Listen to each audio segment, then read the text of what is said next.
The Thinking Tackle Podcast. Someone quite close, like one of the lads in there or something. Really? Yeah, it's quite as bad, really. I was fuming. Why were you fuming? Well, because you're 44, but look 35. 48. You look like like I said to you before, you look like a good 48. You look like somebody who's 48. Well, what does that mean? Looks good for his age. You look like someone that looks like nearly 50, but someone will go, oh, you got good bone structure, still got nice hair, like you look good for your age. But Am I supposed to take that as a compliment? I would take it as a compliment, yeah. All right, thank you very much. But they thought that you were me anyway. They thought that I was you, yeah. Yeah. It's depressing, isn't it? Not really. It is, mate. Do you think we look similar? Not really. Yeah, but I don't know. Anyway, Tom Dove, Yep. welcome to the podcast. Thank you, mate. We're live. We're live. Yeah. This is turning into your thing. We're live. Yeah. I normally say, It's how not live, are though, you? is it? It's not Not live, live. but it feels like we're live. Okay. Yeah. So, right. Tom, start the show. Yep. Gift. Yeah. Have you brought anything in nice for us? Yes, I have. Because it's the end of the year, I always sort of put value in sorting all my kit out at the end of the year. Right. And making sure that I've cut it all down. And one of them things that I always cut down is the amount of bait and pop-ups and that I have in my bag. And I always cut it down to a succinct, perfect little range. Often some pineapple pop-ups, some pink ones and some white ones. So to remind you to do that next year. Yeah, thanks, mate. Yeah, we will remember to do that. Oh, yeah. Whoa. What's this? I bought Oh. all of my old shit ones from last year that ended up in They- the bottom. God, it smells good, doesn't it? Tove, what does the table look like? Does your bag not look like this at the end of the year? Because it does. No, it doesn't. Every single Don't year use with me, I boilies. say to myself, right, I'm not gonna take loads. I'm not gonna sort of build up the amount of pop-ups I have in my bag. But yeah, that's what happens every year. So I thought I'd give it a try. What, you walk home It's and nice, you isn't say it? to Lou, I've had it with these pop-ups, so I'm going to Yeah. drop these all over the... Mate, thank you very much for That's that. right. So, There's probably some good ones in there actually. they stink, don't they? They do, yeah. I'm sure the listeners and the viewers will Yeah. find this highly amusing. So, Get closer. so what, you use pineapple pop-ups. You always go back to the same bait then, do you, mate? Pineapple pop-ups have caught me so many fish over the years. They're the thing that I go back to. If it's tough going, what are you laughing at? If it's tough going, I always go back to a pineapple pop-up because it's just caught me so many fish. You're finding this really funny. That's all right. It's interesting because so many anglers use all different baits of different flavours, colours, and all that sort of stuff. But you say that at the end of the day, you always go back to the same thing anyway. Yeah, as you can see, I test a lot with lots of different things. But if there's something that tends to be better, I'll always keep that in my bag all the way through the year. And year on year, that's always a pineapple pop-up. Always like some sort of white wafter, similar to that sort of thing there. That one over. Yeah, because they just look like an old bait that's been sitting on the bottom for a long time, and They do.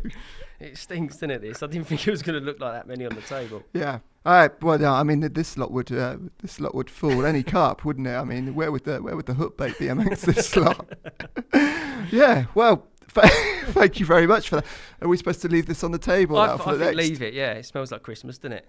Tobe, I bet you found that really funny, didn't you? Yeah, it's because you're cleaning it up as well. Yeah, really. Right, Dovey. Yeah. Another thing, Get down to it. the embryo calendar cover Yeah. that we're getting all the guests to sign. Yeah. It's being auctioned off at the Northern Angling Yeah. Show. If you can find any What, room, come and sign it? if you could sign that, just to make, so it's not a fake signature. Just move some of the boilies off the table. He's found a bit of space there, Tobe. Yeah. There you go. Thank you very much. Look at that signature. Tobe, we still haven't signed it yet. No, we will sign it. We'll just put ours up in the corner there. Yeah, Okay. out the way a little All right, bit. mate. Yeah. Okay. Let's start with Monster Carp. Yep. Okay. So, are you surprised at how successful the series has been? No, I think from the first time we made one, we knew we had something really good. The first episode that we filmed was in Hungary, Balaton. It's actually one of the best ones I've filmed up to date still, I think. We didn't really know what we were doing, didn't know what was going to come out the back end of it. But when we watched the first edit, we thought, we know we've got a really good TV show here. Yeah. So yeah, I'm surprised at how many non-anglers are watching it, because I thought it would be a fishing thing through and through. You would only get anglers come up to you after and say they like the show. But it turns out that lots of people that are just watching TV happen to flick onto it or see it as an advert or whatever, then go onto it and watch it all the way through the series. So, yeah, that side of things I think is a bit of a shock. But we were pleased with how it come out in the beginning, and a lot of people watching now, so it's been great. It's got that Top Gear sort of format, hasn't it? Do you think that's the appeal for people outside of fishing watching that? Yeah, it's three lads having a bit of a laugh doing what they like. It's not much to dislike about it, unless you dislike one of me, Neil, or Ali, which is quite easy sometimes. It's very easy, isn't it? Yeah. No, but it's a good format that's worked in different areas as well. Like Top Gear is obviously what must be one of the most successful shows going, isn't it? Yeah. Have you had to change very much? What are we on, Series 5 now? We're on Series 5. Coming up to Series 6. Yeah, I mean, the only thing that's changed massively, I suppose, is that in the beginning, it wasn't just me, Neil and Ali. The show in the beginning was Ali taking two friends fishing. That was how it was pitched to ITV in the beginning. And then over time, after that first series, we knew that me, Ali, and Neil were probably the best for that show, and then we just moved on as that. So then it just turned into us as a threesome instead of lots of different guests on the show, like Thinking Tackle was in the beginning. That was either Dan or Ali presenting. I think we had a few other presenters as well, Adam and Simon sometimes as well, with different guests on each show. But that way the viewers don't end up buying into the characters because there's new people every week. Yeah, they're a bit confused. Yeah, so it's turned into something that people are growing into the characters. Yeah. Ali originally did want to do that, didn't he? He wanted to mix it all up and try different people for each show. Yeah. Have his celebrity sort of friends fishing, was it? Was it like that? Yeah, basically Ali taking two people fishing. Yeah. And yeah, I don't know whether he wanted it like that or that's the way it was. The ITV wanted it because Ali was like the most well-known, and he probably still is the most well-known person there. So it was just that was how it was in the beginning, the format of it, but it changed over time. So ITV, do they have very much influence on the content and what goes out on that, or is that all Ali? Very, very little actually. Ali, nothing now. They're so pleased with the programme and we've gotten such good viewings that they basically leave us to it. There's little bits they cut out, like bits when we kind of logos in there or jokes that we've pushed too far or something like that. They say they can't get it through, so they want you to edit them bits out. But generally, the format and the way all of the shows come out and the planning for the shows ahead, they just leave to us and we go and film. Yeah, no, you can see that, and it comes across very, very naturally as well. Was that something? Do you think there was a natural dynamic between the three of you? Did you ever work with each other before? Yeah, of like course. That? All three of you together. Not in that way. We hadn't worked with each other on film, but we're actually good mates out of the show anyway. So it's like it was natural for us to get on camera, and because I think we're all such different sort of characters, I think it works on the show as well. We're not all the same, and we all have a little bit of an argument sometimes, or we'll get on, all have a laugh. It works, I think. Because you spend a lot of time away as well, don't you, doing that? How many weeks away do you think you spend? Well, it's months, isn't it? I was trying to work out. Yeah.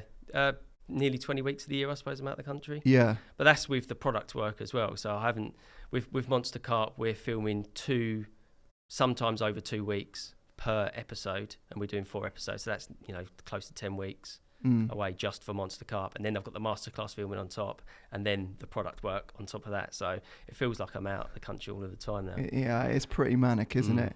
Yeah, what was you saying?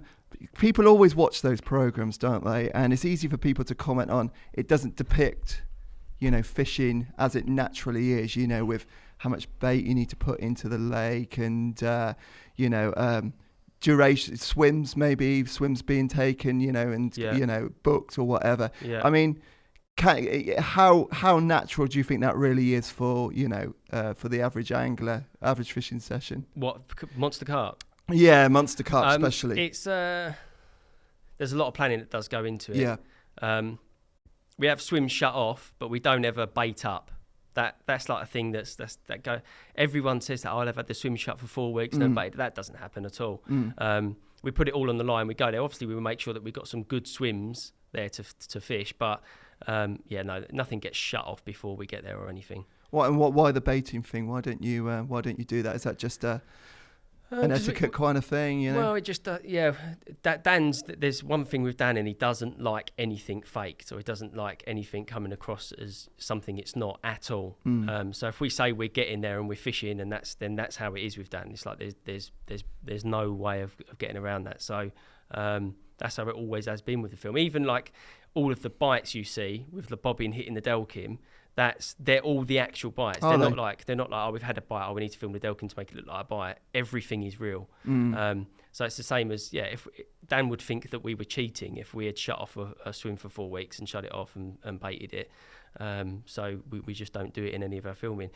The only time actually we did do it was the underwater, because we had to wait for 4 or 5 days before a fish actually touched the bottom before we could start filming. So we shut off a swim to the right so people weren't cutting us off.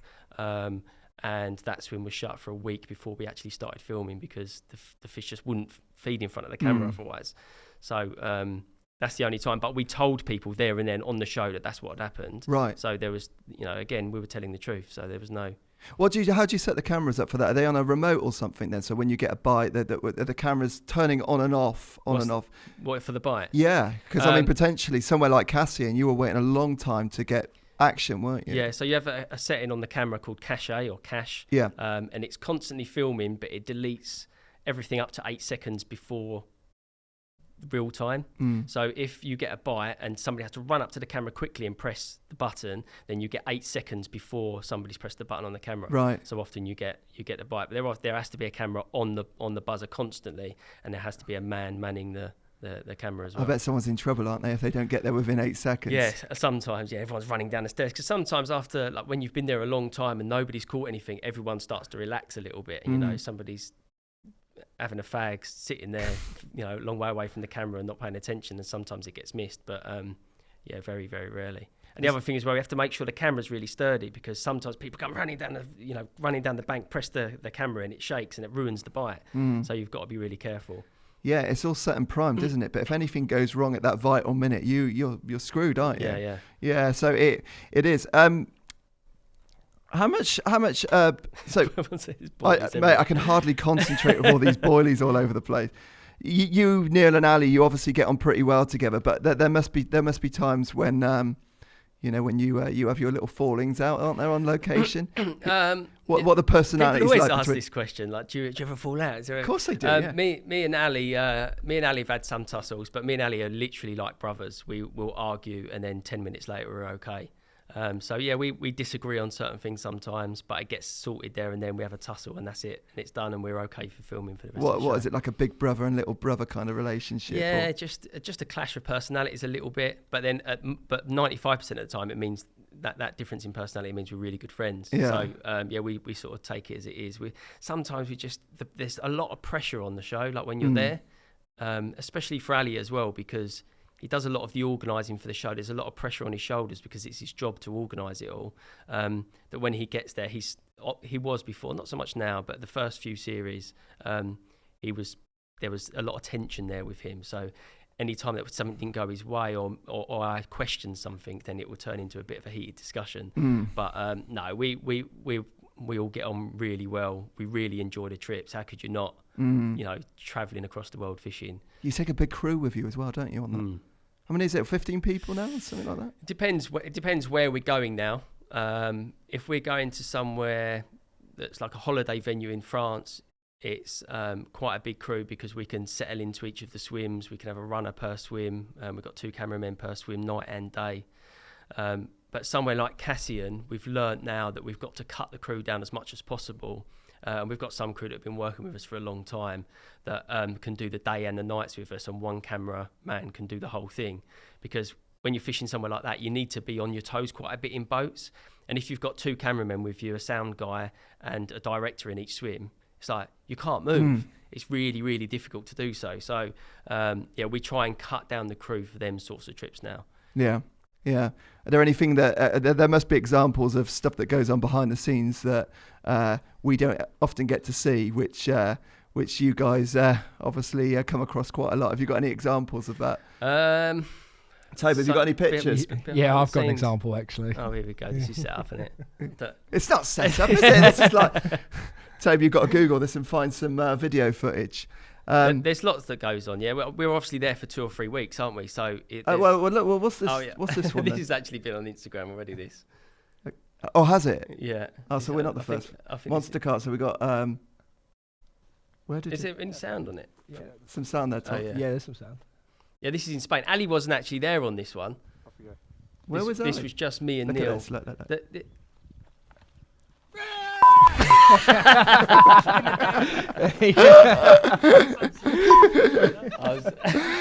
at that. It's a spooner hit. How many hours did he have to spend in the bivvy there waiting for you, Tom? Do you know what? I was like, Look at that. It's a bit of love there, isn't it? I walked up the bank, right, because nothing was happening at all. And it was like we were filming and trying to make something happen for the film. But at the same time, like there was no fish were showing. We'd been there for 3 days. It was cold at night. Nothing was going on. So I went up slightly further up the bank, sat on a rock and was just literally looking out, trying to clear my mind and thinking what we need to do for the fishing, like to catch some fish. We hadn't caught anything up to that point. So I'm just sitting there, and then the director comes up and goes, "Oh, Tom, we need you to come just do a little bit of filming to do some shots of you looking out and that, just like you was here, but we need you near the bivvy so it all fits in." I was like, "Oh, okay." And I thought that's a little bit weird. Like, so just give me a bit of space, like only 5 minutes.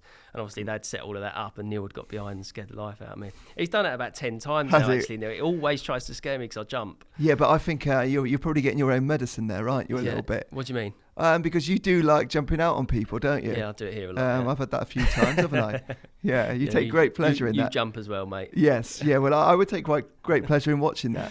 So, what about particular highlights then? I can figure you catching. What's that fish? A toro, was it? You caught? Yeah. That was an awesome one, mate. Wasn't it? Yeah, that was in Slovenia. That was one of some ridiculous things happen on these trips, and I can understand why that would lead people to believe. Yeah, look at that. Awesome.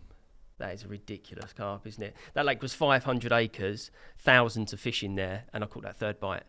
Wow. It's just one of them things. Lucky, it's like it's written in the stars for us. But like I said, like mad things happen on these trips, and it could quite easily lead people to believe that it was set up or we'd been there longer than we're saying. But it's just that actually happened. It was 24 hours into the session, third bite, biggest fish in the lake.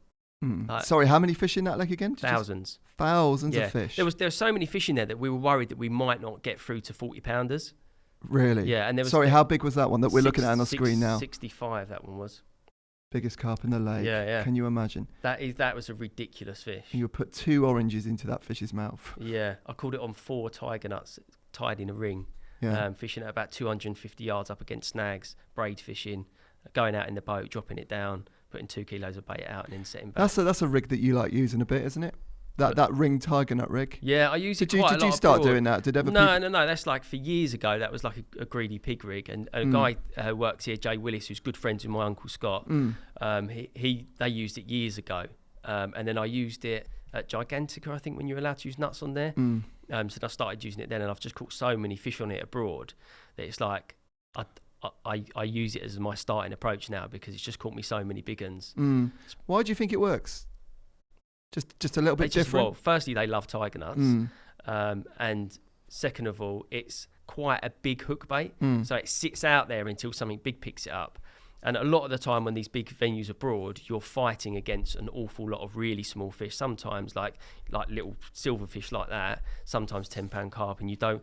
When you're putting the bait out in the boat and it's a big palaver trying to put the bait out, the last thing you want is to get back and it's like a bite straight away, 10-pounder on the end. So you want to put things out there that are going to sit there until something big picks it up.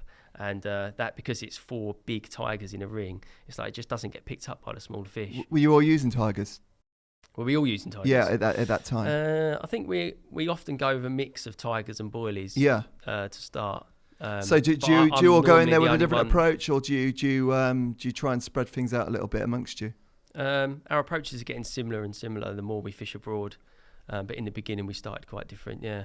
So when you're travelling down there, is Ali or yourself? There's a lot of research that goes into these lakes before, obviously. Yeah. So you've got a game plan. You've got a good calculated game plan before you get to the lake. Yeah. Oh yeah, definitely. Somewhere like Casseon, none of us had fished, and anybody that actually fishes there doesn't really want to give you much info. So the info was thin on the ground for Casseon. And we actually went at the wrong time of year because we were miles away from the fish and they were spawning elsewhere. But if we go in to Gigantica, we know exactly what's going on. We know what we need to be using, which is why all of our approaches are pretty similar. So it depends from venue to venue, really. What was Casseon like for you to come over see that Loved place it. for the first time? I loved Casseon. You can't if you're a carp angler, you cannot fail to absolutely love that place. Fall in love with it as soon as you drive over that bridge and look at the place. It's like it's a carp angler's dream, mate. It is like I'd love to have fished there years ago. When I was there, I was watching old videos of Steve Briggs. I don't know how many years ago, 20 years ago maybe on there, and he's fishing on one of the points, and there's 30-40 pounders jumping out all around him, and it's obviously not as good as it used to be because a lot of the fish aren't in there anymore, and there's more restrictions now. You're not allowed to fish nights, but you can't fail to feel all of that past. You feel the atmosphere on those type of lakes. Yeah, you can. You definitely can. Yeah, it's like that is a special place. Have they ever restocked it? Do they put new fish in there, or? I think so. Right. I'm not sure though. Yeah. I'm not sure even if the real locals know exactly what's in there, but they know what the big uns are. I mean, the one that Neil caught. What a result! That's the same thing, wasn't it? Similar sort of thing. How on earth does that happen? Seriously, that's absolute madness, isn't it? When you think about it, catching the second or the biggest one in there, second or third night, first bite. That was on Ellis Point. That was on Ellis Point. And you thought that the fish then, were they going down into the West Arm? Were they to spawn at that time? Yeah, we was there early. We were there March or April. So we thought we were going to be well before spawning, but it turns out they spawn there that time of year. It's south of France. It's boiling hot. And they go all the way to the bottom of the West Arm, and you're not allowed to fish the West Arm at that time of year. So basically, you're a kilometre away from the bulk of the fish. And as soon as we realised that, it's like, oh shit, like we're not going to be able to catch anything here. So to have all caught by the end, like. That was a result. But you guys must have got down there and thought, crikey, why did we choose to come down here in April time anyway? I mean, yeah, was that just a schedule? It was the schedule. We always have one around that time of year, and we were told that they do spawn slightly after that. So, I mean, Ali was there a week or two before we were, I think, just to scope it out. And it didn't look like they were anywhere close to spawning, but they migrate in a lake like that big. They migrate in a lake that big, so they were like obviously getting ready to go down there to spawn. Yeah, yeah. And Neil probably just caught the end of it then, did he? Yeah, pretty much. He caught one of the big females going down at the end of it all. What was great about that? It just looked so natural, and the absolute joy and surprise, wasn't it? You know, when you got a fish like that. Yeah. And some of us had a pretty good idea when he'd hooked it that he'd hooked something decent, and it's that. When you're watching that, you kind of know what's coming, but when you know that he isn't coming, he doesn't know what's coming. No. It's just so exciting to see that. Yeah, that must be one of the. Is that the biggest carp that you've ever had on film? No, Ali caught caught the German out of Gigantica. That was 79, I think. Right. Okay. Oh yeah, you got that on film. Mahoosive. Crikey, yes. I was actually there for that one. Were you? Did you? Yeah, I was on that trip. What were you doing there, you Tope? were. I was the runner. You were. You get around a bit, don't you? That fish was massive. Nice, easy trip, that one, isn't it? Yeah. Yeah, No, that was really cool.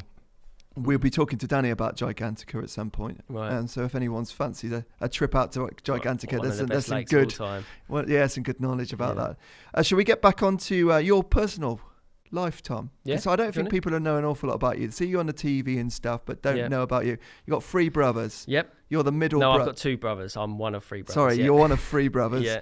Yeah, you're the one in the middle. Yeah, middle child syndrome. Does it feel like that? Probably. Well, I'm one of 3 brothers. We're very competitive, us brothers. So surely not. Really. Yeah. Does that come across at all? No. I'm shocked at that. Yeah. So one of 3 brothers. Middle one, very competitive, always trying to beat each other at everything. The other 2 aren't into fishing. The younger one's an extremely good footballer, played for West Ham for so many years. And my older brother's quite successful in what he does as well. Yeah. So where did the fishing thing come from? Fishing thing for me, my uncle was really into it. My granddad, my dad. There's always been fishing in the family. And my older brother did fish with me as well when I was younger, but I was the one that got totally obsessed, and it just took over my life. So, I just carried on doing that from when I was 11, I suppose, or first went carp fishing, probably 6 when I first went float fishing or something on a holiday in Canada. Right. But yeah, there's fishing in my family. Did your uncle and your dad, did they kind of make a specific effort to not introduce you to carp fishing straight away? No, I think I not on purpose. I don't think. I think my dad was not a carp angler. He was more of a sort of course angler. Go and catch some roach or whatever you do on the float, and then if a carp come along, you'd catch a carp. And then I first went carp fishing when I was 11, which is 19 years ago now. Can you believe that? So long ago, blimey.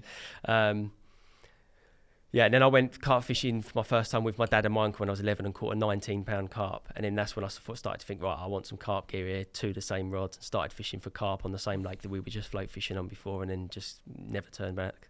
Did you adapt to carp fishing? I mean, any type of fishing. Did you adapt to fishing quite naturally straight away? Yeah, I think so. Yeah. I think because I loved it so much, I get obsessed with things that I love. And I just fished so much them summers when I was younger that I took to it pretty quickly. So I was at a pretty good level at a ripe old age, of young age even, like 16 or 17. I was good at fishing by then already. Yeah. And it appears from the outside that I know you a little bit. And you got quite a tight family, haven't you? Yeah. So family stuff is really important. So Yeah. did you get to go out and sort of do a lot of stuff with your dad and your uncle? That they played a I fished. Yeah, I fished more with my dad. I think my uncle was a really serious carp angler. Yeah. But yeah, as far as fishing goes, I was going a bit with my dad and my brother. My dad actually, when I was I did the British Young Carp Angling Championships as well when I was 16. Yeah, we'll get onto that. We'll get onto that later. So my dad come and my granddad come along with that as well. So they obviously really supported me in my fishing. And I was one of them kids as well. I was like to my mum and dad, I'm going to make a living out of fishing. And my mum's like, you're not going to do that, mate. It's like you can't be a fisherman. I was like, no, you can. You sort of can. So you sort of grow up.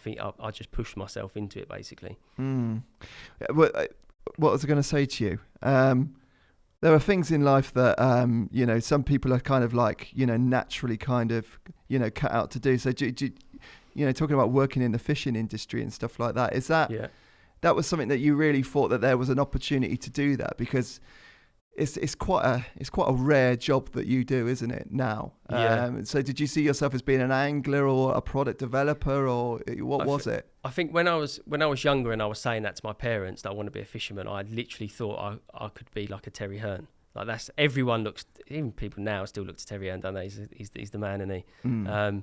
So that's what I wanted to be. I wanted to fish for a living on the bank 5 days a week. But then when I got to, I first started Korda when I was about 15 or 16, I think I first started. And then by 18, I'd been working for Korda 2 days a week and I'd been fishing 3 or 4 days a week.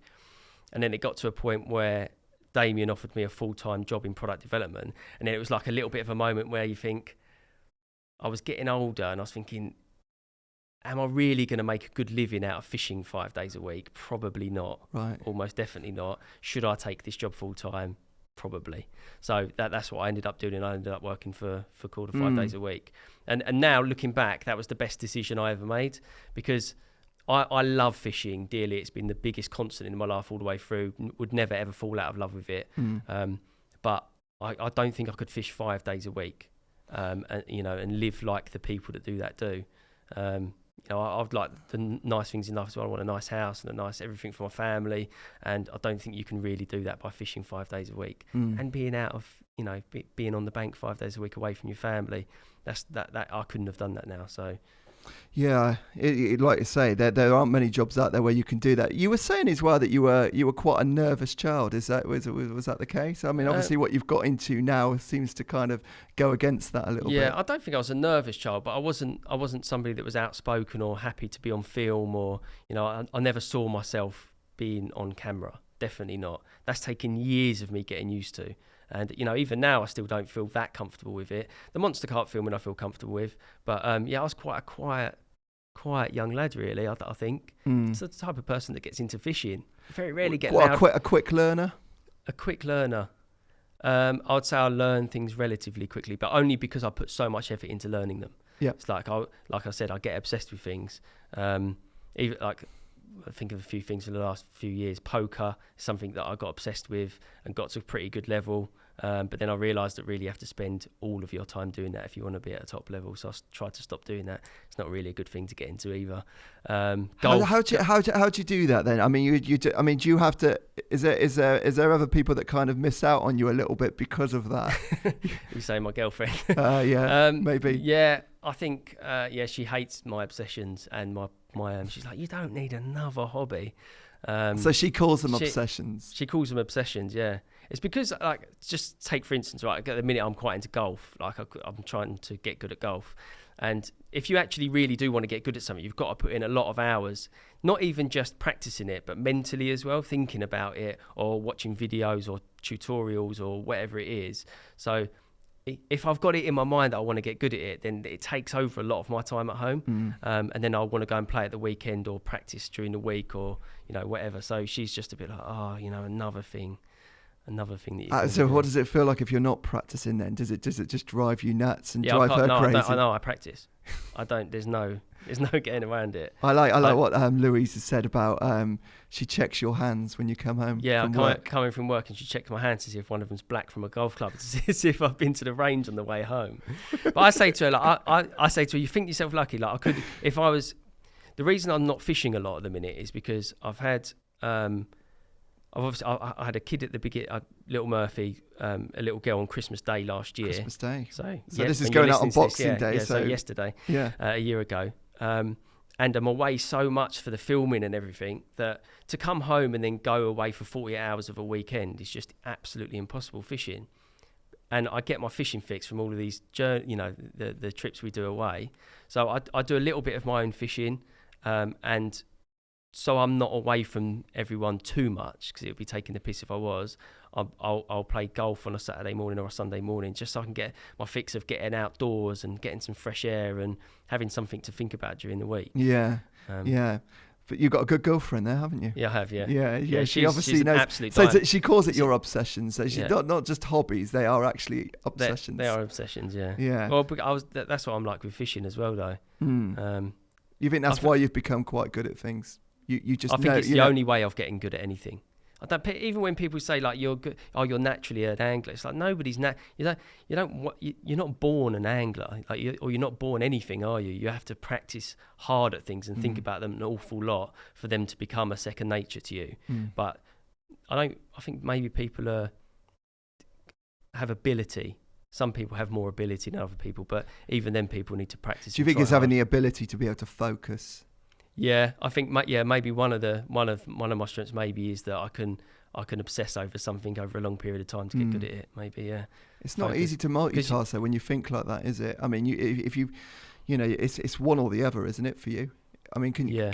With your job, if you're learning your golf at the moment and then you've got your job and how does can you balance all that okay? Do you feel like you can give everything the same amount? No, you can't. It's really hard to balance everything, isn't it? One of the things I always think about is time. It's like the amount of time you have and the amount of time you need to allocate to certain things. That's something I think about all of the time is to try and balance everything. So you're away for work a lot, and then the people like your family and that think you're just fishing when actually it's quite intense work. Yeah. So then you come home and you feel like you need to get away from it a little bit, but they're like, you've just been away for 2 weeks. So it's like you still need your fix of getting outdoors and getting some fresh air and your own thinking time. Like that's always been really important to me, just to have some of my own breathing space. So so to try and juggle all of that time is really quite difficult, and to make sure you're spending your time wisely as well. It's like my dad died at 50 years old, and I'm 30 now, and that's something that massively changes your outlook on things. When you think he's young guy, wake up in the morning healthy, dead like that, and I know you've had a similar thing as well. That changes your outlook on time 100%. So that's one of the things that since my dad's died, it's one of the things I think about just to make sure I'm not wasting any time. So I always try and make sure I'm doing things that I enjoy, and as well as the work that I love anyway. And obviously the rest of my time is family time now. You feel you've stepped it up since your dad died? Stepped up the making sure you're doing everything. Yeah. That you Yeah. 100%. Do you think you did? Yeah, I did as well. I found, actually, I was on a bit of a conveyor belt and just living Okay. a normal kind of settled life, and Yeah. wasn't actually aware what I was missing out on. Mm. And then as soon as that happens, I think initially my dad died of cancer, Yeah. and initially I thought we were going to become cancer campaigners, Yeah. which ain't really it's all right for some, but Yeah. but it enlightened me. Yeah. And all of a sudden there were, I had a lot more clarity. Yeah. Because a lot of people just don't know what they want to do and what they should be doing, do they? No. So, it's knowing what you want to do, but sometimes stuff like that can make a difference It as gives well. you a kick up the arse. But your dad was, I know he supported you. He was with you a lot of the Yeah. time, and it changes. What about the family and stuff? We were saying the other day about when someone that big in the family, any family member Yeah. disappears, it's just that. Yeah, it's uprooting for the emptiness. family, that is. My dad was like the hub of our family as well, not just our family, but brought all of the granddads and the nans into it and the uncles, and really held the family together. So when he disappeared quickly like that it's so hard on everyone, especially for my mum. They had like the perfect marriage for however many years, 30 years or whatever, over 30 years. And then for him to just disappear off the face of the earth, it's heartbreaking. And then as the sons as well, you feel like you want to look after your mum, but at the same time you're going through it all as well. So yeah, it's really, really quite difficult. We're going through the same thing as well at the minute. My granddad, he's not very well, and you miss your dad in that situation as well. Do you find that the family, they're aware of that now and they pull together more because you've already been through that? Yeah, we try to. It's similar to actually like here at Korda, there's sometimes big characters disappear, they go and do their own thing or whatever, and then what happens is that everyone else left pulls together, and they all take a little bit of part of that job, so you fill in the gap somehow. So there's things that my dad would have done that part of it that I'll take part and do, and the same thing as my older brother, he'll step in and do certain things. So you do all club together, and you do make step forwards with it. But yeah, them sort of people can never be replaced. No, they can't. What's this about a phobia of yours, Tom? What's this? What's it called? Trichophobia? Oh, What's mate, this, why have you brought that the up? tree man? No, I was told to bring it up. You You heard of this phobia, I've Toby? got a picture of the tree man. I literally can't look at it though. So I That's a don't. strange one, isn't it? I don't think trichophobia and the tree man is actually the same thing. Right. But I think trichophobia is like the phobia of. So, Tom, you can relax. I won't put a picture up. You're not gonna? No, I'll see.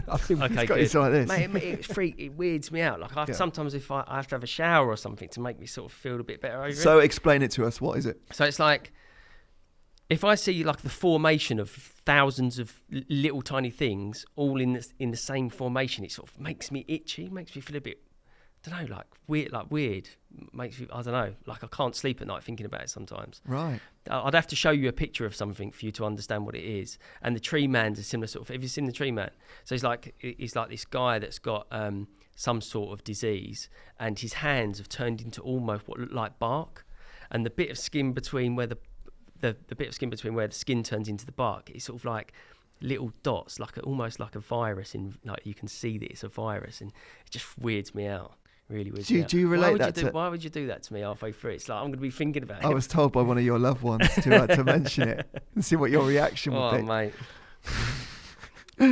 mate. Interesting. It makes my skin crawl. Is there nothing you've got that makes you like? Ugh. Not like that. And you've got an obsession, or an obsession? Is it an obsession, or what's it? The number 11? Oh no, number 11's like my lucky number. Yeah, all of but a lot of strange stuff has happened on that relating to the number 11. Yeah, so all of the big things in my life have always Right. happened around 11:11. Or if something's coming up, I sound like an absolute nutcase in this. I just realised if something's going to if something's coming up that's like that's going to either change in my life or something that's quite big that's going to happen. I often see loads of 11s before it happens, Right. and it's like, but I've said it for years to people, and everyone's like, "Oh yeah, right, mate, you're going mad." But it does actually happen. I'll say to people, "I'm going to." Give us an example. I'll give you an example. Well, even the British Young Carpers Championships. This is years ago. I think I've won from swim. No, did I win from swim 11? Something 11, and then my poundage was 211 pounds 11 ounces, and this is when I've already said about the 11s all the way through constantly. Just any time I've caught a big fish that I've wanted to catch, just before the Annie years ago. I know you want to talk about some of the older stuff, so before that session, I'm seeing loads of 11s. I'm like, I'm going to catch it this weekend. I'm seeing loads of 11s, and it happens. Or I'll say to Spooner downstairs, I've seen loads of 11s, I'm going to catch a big one out of the lake this week, go fishing, catch it. So And you're it's like, hoping to see the 11 then, aren't you? yeah. Or sometimes it's a bad thing. It's like, because I had this obsession with the 11s, I said 2011, something really big's going to happen. And the end of 2011 was the end. The day before the end of 2011 was the day my dad died. So it's like, even then, it's like, Jesus, like I'd said it to so many people that something big was going to happen, and it did. Yeah, yeah. Not always a bad thing. You just don't want to live your life around, like clairvoyance and stuff like that. No. It's not like that. I don't get obsessive or anything, but it's just like, normally it's a positive thing. It's like, I think it's like a thing to show you on the right path to something good. Yeah, right. I'm sure people want to know interests and stuff that you do outside of fishing. Yeah. So you've mentioned golf. So have you set yourself a little target? Do you want to put it out there? Well, actually, now I put it out here, I'll make sure it happens anyway. I'm not going to anyway, but so it's December. In October, I started playing properly. I've probably played, I don't know how many games since then. Probably play off about an 18 handicap. And by the end of next summer, I want to play off 10, which is quite a tough task, I think. Because I think as you go down the handicaps, just to knock one shot off is more difficult than knocking 3 shots off at the beginning when you're a 25 handicap. So at the minute, I've got a real passion for it, and I'm going to keep going until I get to that 10 handicap. And you're playing with James Armstrong, aren't you? Playing with James Armstrong, He's a good golfer. Good golfer, James. Really good, actually. Strikes the ball really well. He plays off 9 and a bit now, I think. Yeah. So he's a tidy golfer. It's good to be around people that are better than you, isn't it? Yeah, always. Yeah, competition is the same good. when we go fishing together. For you, yeah. No, I think having people that are around you that are better is such a key thing, isn't it? In anything, it is. Just for you to learn. Competition for business, other businesses doing a good thing is good for your business. Yeah. Other fishermen around you. It's the same here. I mean, you wouldn't have to fish much here to be a very good angler, just because everyone's talking about fishing constantly, and you just pick up things over and over again from people that have got so much knowledge that you'd be a fool not to turn that into your own success and do it in your own fishing. Do you think you could have still been, as knowledgeable, as successful an angler as you are if you didn't work here? No, definitly not. You learn a lot working here, don't you? Yeah, you learn a lot, obviously, on the bank. That's where your real learning goes on. But I think probably what I've learned from working here is how to make the most of your time when you're fishing, and how to be successful without doing 5 days a week. That's something that I've definitely picked up on. Maybe if I'd gone down the completely different route and fished 5 days a week, I would be I'd probably be successful, I guess, but not the same angler as I am now. Definitely not. Yeah, I think it teaches you how to think on your feet quicker when you're doing a 9 to 5 job every day. That's the reality. Most people listening to this, watching this, will only be able to go fishing on weekends, and it's being able to utilise your time as efficiently as you can. And I noticed that with you as well. I mean, you pretty much hit the ground running when you turn up to a lake, don't you? It's because and going back to the whole time thing again, if you want to make the most of your time on the bank, you make sure that you do all of your homework before you go. I always make sure now that I go on the right moon phase, I go on the right weather. I go when I know the lake's fishing well. Those moon phases, sorry Tom, are you really big into those? They make a difference. Right, okay. Do you want to talk about those a little bit? Yeah, we can do. I think the main thing for us, the reason we're in a position to know that they make a difference, is because you've got places like Gigantica. One of the biggest places is actually Gilliam's out in Thailand. He's got stats of the year when all of the big ones come out, and they are always on the full and new moons. Always. Are they certain species of fish, or just? Well, they're Siamese carp out there. The real big ones always come out on the full moon, normally 2 days before the full moon. Sorry. Do you think it does affect certain species, or the common carp ones quite well? I do, yeah, I really do. All of the big commons I've caught have all been on full moons.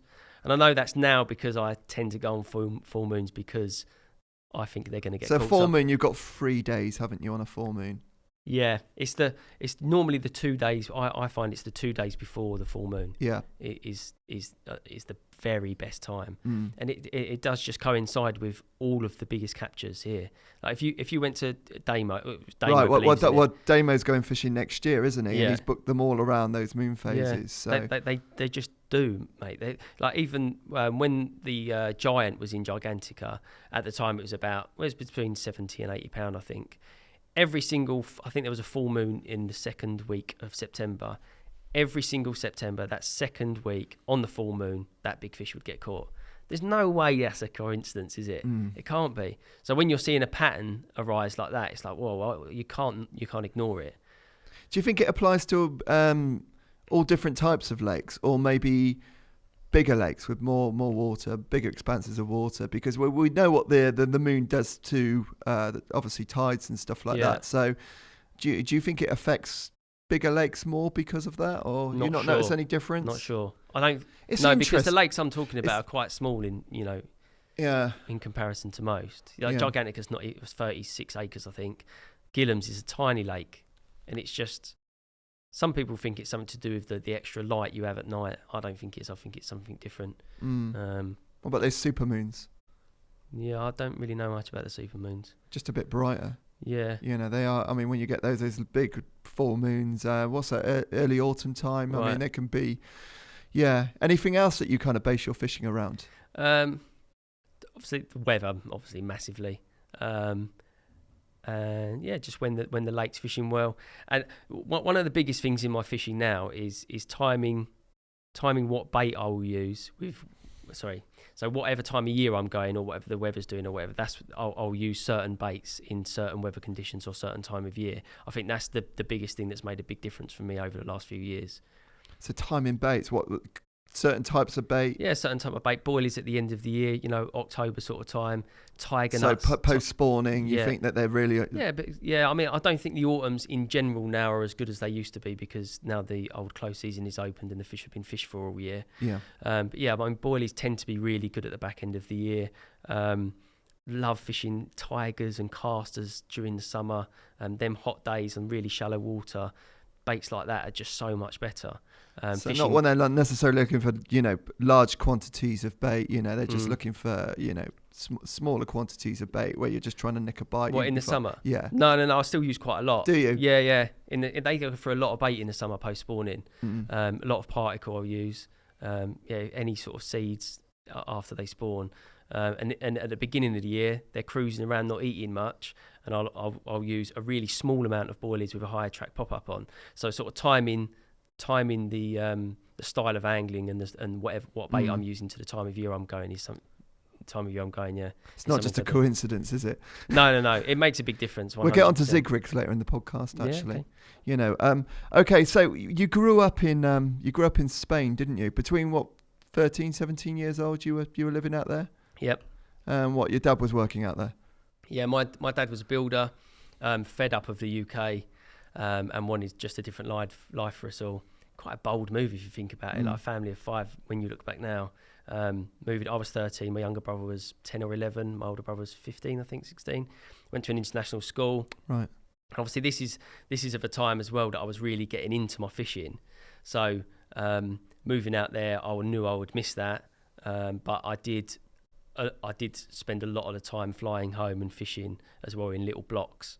Isn't that where you were staying with your grandparents? Yeah. So I've got at the back end of the time I was in Spain, when I was 15, 16, when we decided to move back, that year before we moved back, I would fly.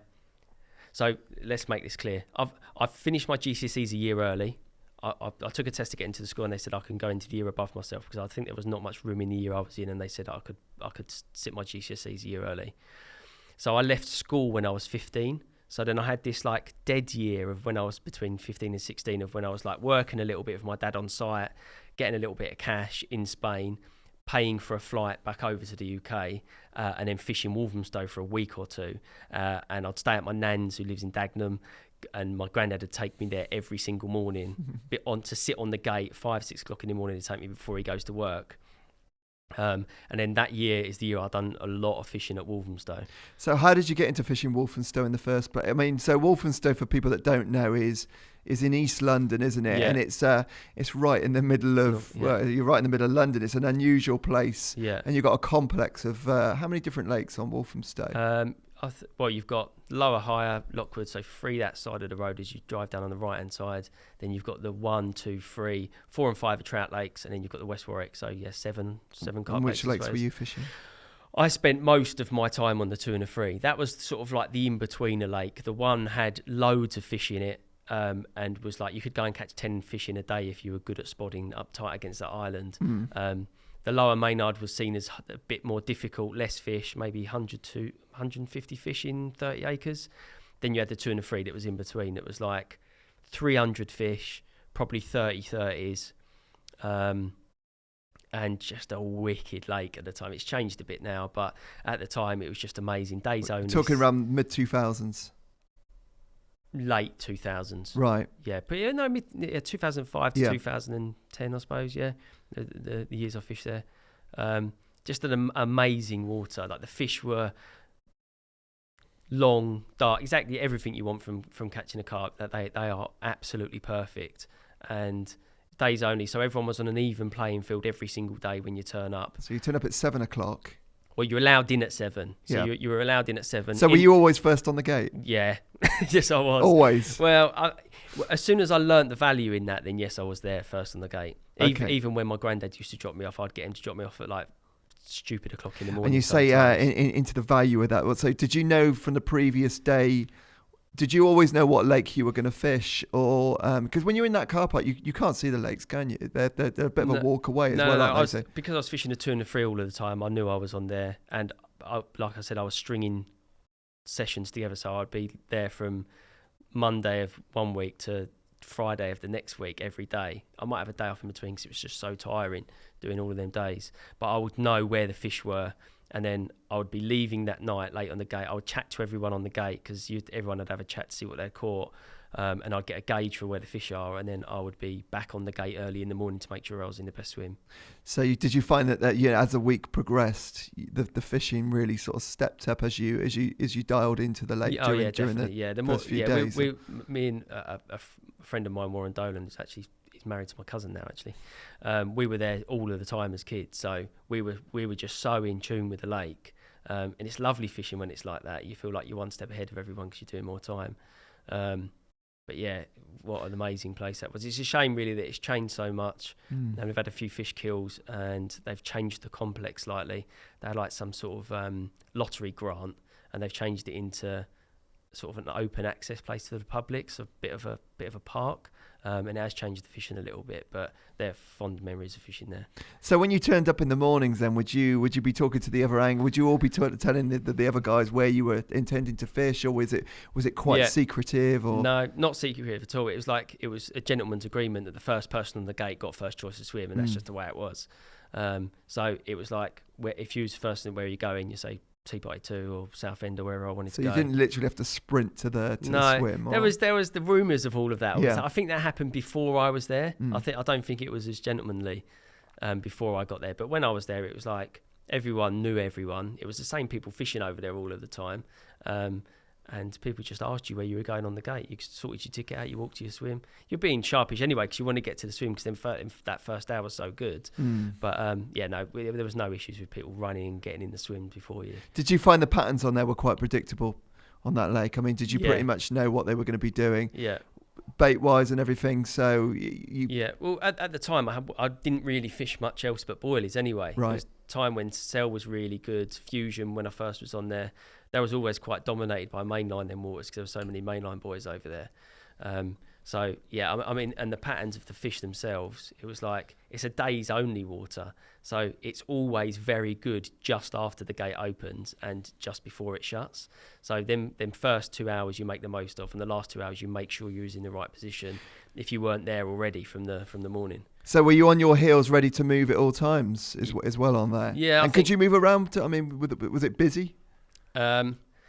Not during the week. It was another weekend. It was busy. Every weekend, I'd try and pick a swim that I had a chance throughout the day. Whereas in the week, I'd pick a swim where I knew I had a chance in the morning because I knew I could move into a swim where they'd be moving into in the afternoon.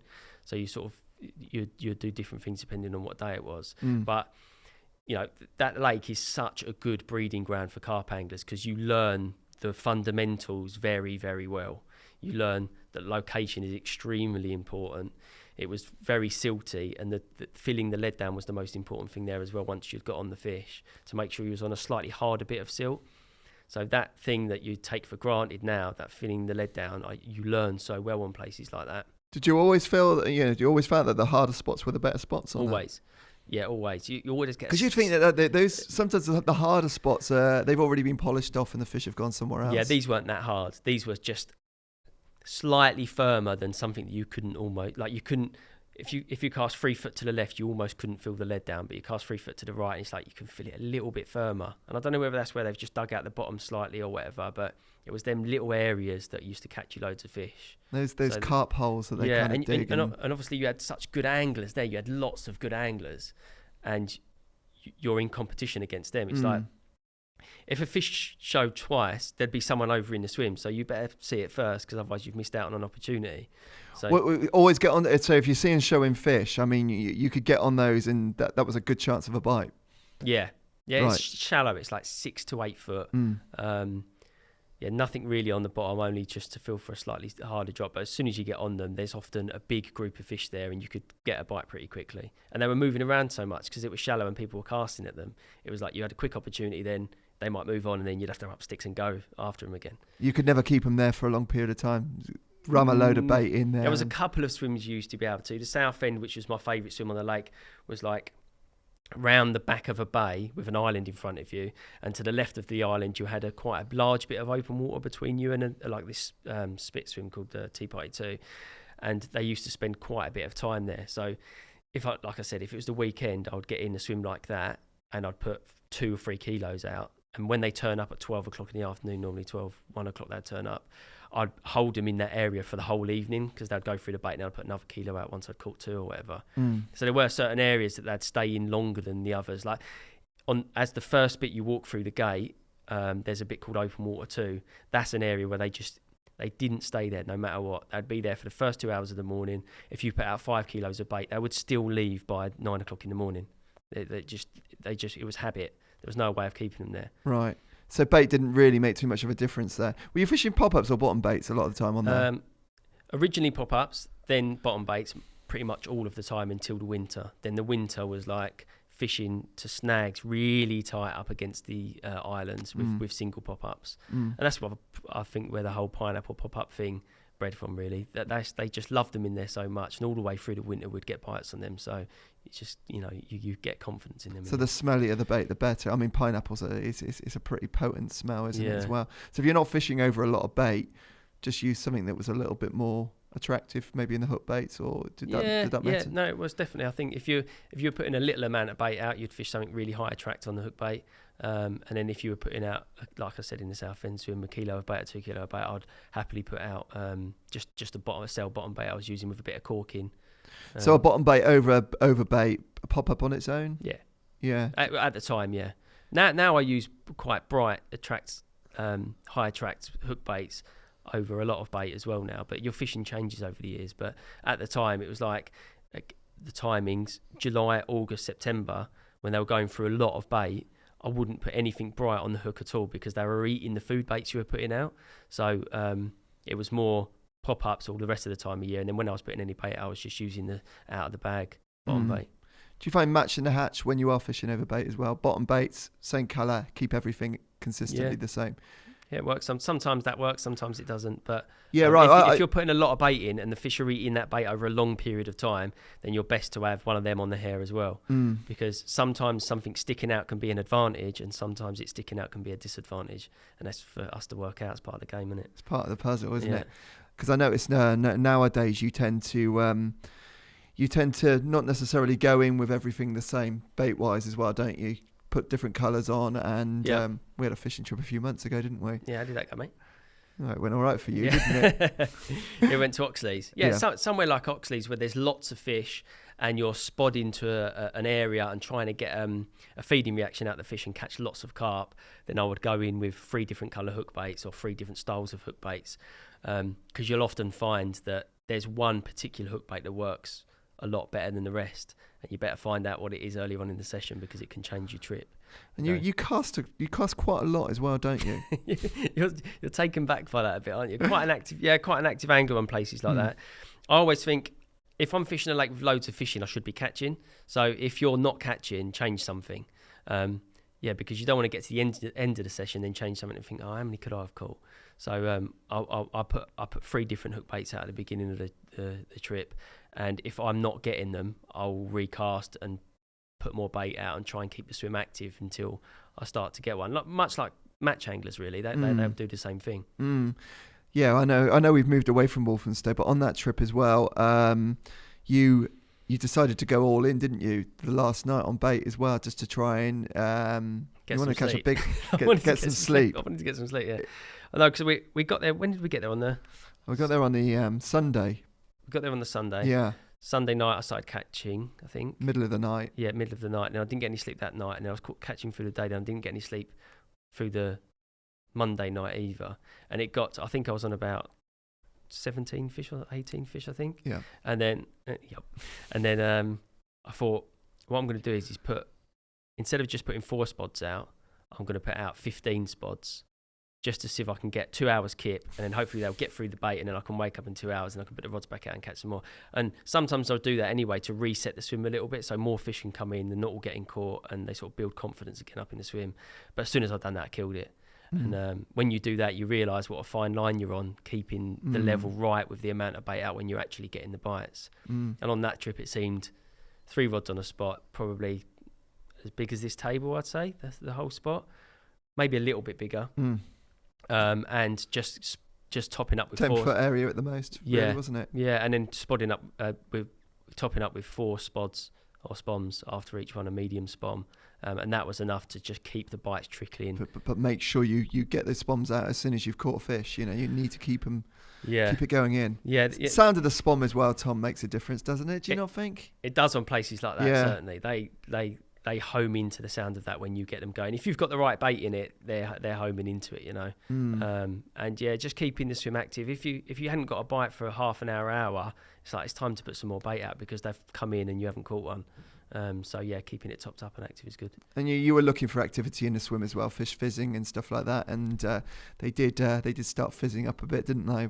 After all, remember when I came round to the swim in the morning, and this is how crazy it got, and they were fizzing out there, and you said any minute now that rod's going to go. Do you remember? And you were watching for fizzing, so you knew that fish were feeding on the bait. So if you weren't getting bites, you knew that you had to. If there's activity in your swim. It's like I often go with my gut a lot anyway. Like when you think they're out there feeding and you haven't had a bite, there's something wrong. Like you either haven't got the right hook bait on, your rig's not sitting right, something's not right because you should have caught them. So instead of just sitting there thinking, I might go in an hour, I might go in another hour, that can kill your trip. You need to reel in and redo them and get them back out there. Yeah, good advice. So you caught your first 30 out of Walthamstow as well, didn't you? Yeah, that was quite a monumental thing, wasn't it? So how old were you when you caught your first 30-pounder? 15 or 16, I suppose. Yeah. You got a picture of that one time? Yeah, it's on screen now. Hey, look at that. That's a nice fish, isn't it? It's actually a shame that it's not the other side. Because your appearance has changed a bit over the years, hasn't it? Hairline's changed a little bit, isn't it, Si? Yeah. Only a little bit. Yeah. It's going back a bit now, isn't it? Nice fish, Tom. I need to get rid of the beard, maybe. Recognise the swim. That deer? Yeah. What is it then? Is it the party swim? I fished that, but I fished on the other end of the island. Oh, right, okay. Yeah. So the other end of the island is the longer cast, isn't it? Go to your left. Slightly, yeah. So that is a swim that actually wasn't there when I first started fishing it. Then they opened it up. It was called Slippery Free, and it was around the back of the free. And the first swim on that lake was the post, and they put in another swim just this side of the post. And for about 3 months, that was the swim to be in because obviously they used to just gather around this side of the island because there was no swim there. But so when the southwesterlies come in and there was no one in that swim, it was like jumping it as soon as you can. Sorry, is that the swim? So we're looking. So for the people that aren't watching this, so we're looking at an island behind you. What is it? About 100 yards? No, mate. That's literally like 35 yards out island. Sorry, on the other bank there, is that the Big Chuck on the other side? Or is it Big Chuck? I think you're thinking of a different place. Right, okay. That's on the number 3. It might be. It is. I don't know which one I fished, but I fished right, there. okay. Yeah. You're saying you don't know what one you fished? No, I know that I was fishing in the Long Chuck swim. Oh, no, that's on the one. Is it? Yeah. It's All right, completely okay. different lake. Oh, we'll edit that bit out, shall we, Toby? No, it's a nice fish anyway. Different lake, Yeah, mate. yeah. Yeah, this is on the free round the back there. First 30 pounder, really happy with that. That's like I started going over Walthamstow to catch a 30 because it was like there was so many. It felt like there was. So That's many why you in there started at the fishing time. there. Yeah, because like you always want to catch a bigger fish, don't you? My PB before that was out of like a little day ticket lake near me at £28, and it was like I remember walking up to Walthamstow thinking, Jesus Christ, these lakes are massive. There's no way I'm not going to be able to catch a fish out of here. And then a guy called Danny Regan actually showed me a spot up against one of the islands that was only like 50 or 60 yards. I caught my first fish out of there. Then you're like, oh yeah, I can, this can happen. And it wasn't long after that sort of got into the swing of it a little bit and then started catching fish like that. But I was lucky we was lucky to be there in its heyday. Yeah. So you caught quite a few 30-pounders out there. Yeah, caught lot. Do you know what? I caught quite a few 30-pounders, but I never caught the big fish out of there. And it's all quite nice on one side of it because it meant that I fished there for a long time and I had such a good time fishing there. But it was annoying that I never managed to catch the two big ones, like the big mirror or the big common I didn't catch. And some of the 30-pounders I caught like 3 times. So I must have come that close quite a few times to catching that big one. Because I used to fish swims that used to come out of and... Swings and roundabouts. One of them ones that you missed out on that one. And you made up for it at Monster Carp, didn't you? Yeah. So that was around the same sort of time when you joined or you fished in the British Junior Carp Championships? Yeah, that was around that time. Yeah. That was, I think...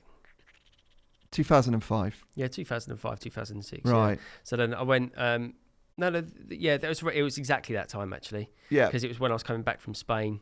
I think my parents were still in Spain when I'd done the junior match, actually, the British Young Carp Angling Championships. So 2005, was that the first year you entered that? Yeah, it was the first year I entered, yeah. I remember entering. I was reading the Crafty Carper magazine in Spain, and I said I'd like to enter it. Entered it, then flew back and entered, and my dad come back and fished with us on the final. So where was the qualifier? The qualifier was on Oxley's as well. Oh. Me and a friend called Ben Freeman, who I fished at the Manor with, went up there. I went up there for the whole week. We got dropped off up there by, I don't know who dropped us off up there actually. But we fished St John's, we fished Oxley's a little bit, and it come around to my qualifier, which was on the Thursday, and I literally had no supplies left, nothing. We really entered that competition so we could go and fish linear fisheries, because you read so much about it in the papers. It was like we just wanted to go up there and fish it. We was meant to have a parent or guardian with us to fish the match, and we just totally ignored that and just didn't know that was meant to be. So luckily Ben was a year older than me. He was 17, so in my qualifier he was my guardian, and then I think they just let Ben off because he was 17 anyway, and he got to fish his the next day. But we was up there for a week, fished St John's. We had a nightmare of a time actually. We lost loads of fish. I didn't really catch many. Then it got round to my qualifier on the Thursday, I think, and then it was really hot, and I was floater fishing for him, and then I won my qualifier floater fishing, which was lucky because we didn't have any bait for the bottom anyway. Like we literally had nothing left because we'd been there for so long. Crikey, to win the qualifier floater fishing, that's a bit of a feat, isn't it? Yeah, that was good fun. Were they all fishing on floaters? Or? Not many were fishing on floaters, no, I don't think so. But it was like I'd fished floaters quite a lot just on the day ticket lakes near me, so it was just like it was one of them things that I was used to doing. And they were all on the top. It was boiling hot. It's like in the summer, that competition, so it was like a no-brainer to try at least. Then one were qualifying, and the final was on the weekend, Friday to Sunday. Did you get a good draw? Average, I think. Looking back, I got a really right. good I know draw. what swim you were. This time, I actually do know what swim you're fishing in. Yeah. Well, so you got yeah. Go on. So the exact swim. Well, I was fishing opposite where I fished with you, and I was casting over to the same spot. So it shows that not much changes in however many years. But I fished a swim that was just the open water side of the island, and I was fishing on the downslope from the island, fishing with maggots. Sorry, did you start with maggots? No. Right, okay. I'd never fished with maggots, actually. Okay. So you started with boilies? I went in with I didn't own a spod rod. Like fishing to tuna free, you literally, the spod scared them away, so there's no way that I was like, I'm going to fish the composition just with fishing with bags. I didn't have much bait left anyway. Solid PVA bags? No, little tiny hooked on bags, Walthamstow style, a little yellow pop up and a little bag of pellet. And it's like 6 hours passed or whatever of the final, and then I was in an okay swim, sort of centre of the lake just for Sully Island, like I said, and a guy 4 swims down was catching quite a few, and he was catching on maggots. Like my dad run down there and see what he was catching them on. And the night before the final, me and Ben fished St John's, and me and Ben caught nothing, and the guy 3-4 down from us again caught like 5 in a night, up to £29. I was actually speaking to him the other day on Facebook, actually. He remembers. All on maggots. And that was the first time I'd ever seen anyone catch like that on maggots. So it was a little bit of a spark, like, oh, these really do work. And then, like I said, in the final, somebody started catching, and it's like, I need to get some maggots. So my dad or granddad went out, bought me a gallon of maggots, and then I borrowed a spod rod off of Roman. It's hard to pronounce, Buczynski or something, his second name, I don't know. He was in the match? Sorry, no, he wasn't in the match. No, he was like help running the match. He was right. one of the photographers there. He was quite a well-known angler at the time. Nice fella, and he lent me his spod rod. And then that was literally the first time I'd used maggots. So I just tied the maggots onto a short hair, like shortened the hair down, tied 11 maggots onto a bit of bait floss and tied it onto the short hair, and then just fished a bag of maggots on the hook, cast them out, and then just put 5 spods out. It's like so similar to when we went, but obviously we can't use maggots now, but very, very similar approach. Well, and you just started catching straight away then. It made all the difference. Yeah, as soon as I had them maggots, it was like game changer. It's like they loved them on there, and they still do. And red it's just a standout colour, isn't it? For some reason, they love red maggots, don't they? They do, yeah. You wouldn't always think the case would be that, though, would you? I mean, coloured, in clear water or different coloured, colours of water. You think you could be able to match change colours a little bit, but with maggots, you don't. No, I do catch them on white ones sometimes. I tend not to use white ones now so much because the birds find them easier. But yeah, red do seem to be best actually in that competition, because I think everyone was doing the same thing and going to the local tackle shops and buying the maggots. It was like we were getting the dregs. Were they? It was like blue, green, like proper mixed colour maggots. I was just putting them out and I was still eating them. So it didn't matter what colour they were at the time. So when did you realise that you were in with a shout of actually winning this match?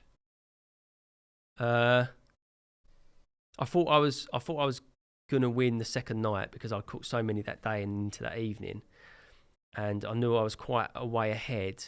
But then the Sunday morning, I think it was Harry Charrington, who works for Fox. He was opposite me and just to the left behind the island, probably where near where I was fishing when we were there. And he was catching a lot, and the fish had moved away from me. So there was always that: is he catching up to me or not? But it turned out he hadn't, and I won it by a way. So look what I managed to dig out here as well. What's this, Toe? Oh, excellent! Here we go. Thanks, mate. Yeah, look. So we got on the screen here, we got some newspaper clippings from the championships. One young angler who cannot miss out is, hang on, where's there's me there, look, that's with my old man. This actually struck me by surprise, this picture, because you know what happens when like you exhaust all of the pictures of people that have passed, don't you? And I hadn't really seen any new pictures of me and my dad for ages. And then when I was looking through some old mags here the other day, this one popped up. It's like, oh shit, you can remember that now. Yeah, it's a great picture. With the final whistle blown, Tom Dove was declared overall winner by a convincing margin. Here he is with his proud dad. Yeah. I bet he was chefed to pieces with that. Yeah, mega, so proud. Yeah, that's a mega picture, isn't it? Yeah. Yeah. And that was the start of things a little bit, Tom. Aren't they? Yeah. Amazing memories. But there's me with Ian McMillan as well at the bottom there, look. Yeah. He's handing out the trophies. Great day. Edge. Yeah, absolutely. Yeah, hope he's okay at the moment. Yeah. Or Yeah. Did that lead to other things with Korda and stuff then, Tom? Was that directly the reason why Korda kind of approached you, or? I'm trying to think. Was that before?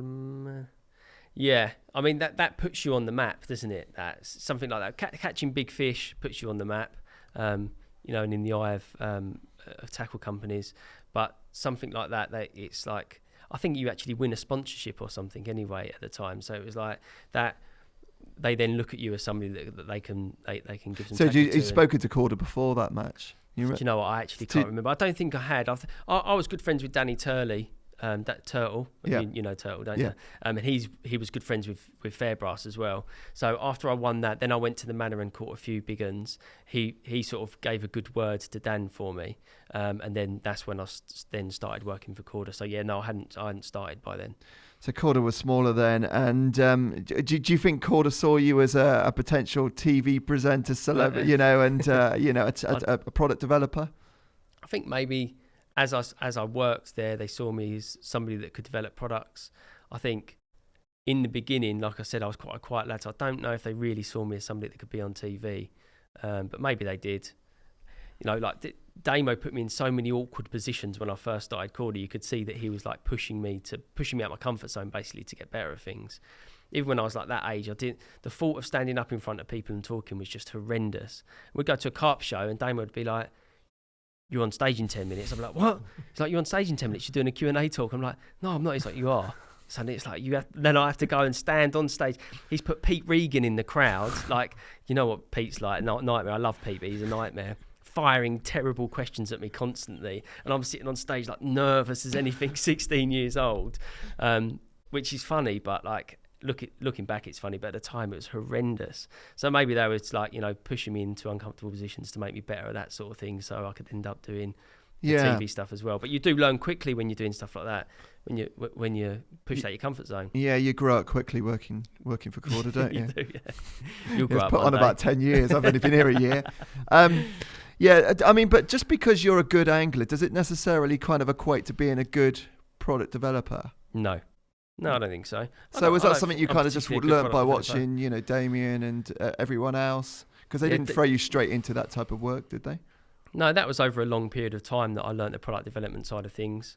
And even here at Korda, everything's done, you know, with a group of people anyway. So it's not like I don't just do a product on my own from start to finish. There's so much input goes from Dan and from Damo. It's not like, you're not on your own there. So it's a real team thing, the product development side of things. Actually, I think we were asking for questions that we'll talk about at the end of the show. Oh, right, okay. There's some questions on Facebook and Instagram for you. Oh, right, I think okay. someone did say, actually, wanted to know what the design process, the product development process actually is. So, Yep. So someone comes up with an idea. It can come from the general public or it can come from somebody within the company. So what happens then? So it starts as an idea. Then we think, is it commercially viable? Can we actually make this and will it work? Then it goes from an idea, a drawing, just a hand drawing on a bit of paper, to CAD drawing to now we've got a 3D printing machine that prints a 3D sample of something, so you can actually see if it's the right size and whether it'll work or not. And then you'd go from there to tooling, if it's an injection molded part, or if it's a hook, you would then go to sampling. You get the first samples, then you would test them, make any changes to it, test it again, make any changes to it, test it again. Sometimes they take years to get right. The process could take a long time, can't it? It's surprising. And then once you've got the product right, then you start thinking about the packaging and the price and everything like that. So there's a lot of tweaking and testing that goes on a bit behind the scenes that nobody gets to see, I suppose. Yeah, I think people probably think that you just send a few sketches off to China and they just send the finished article back. It doesn't work like that, does it? No, it doesn't. It might do with some companies, but it doesn't.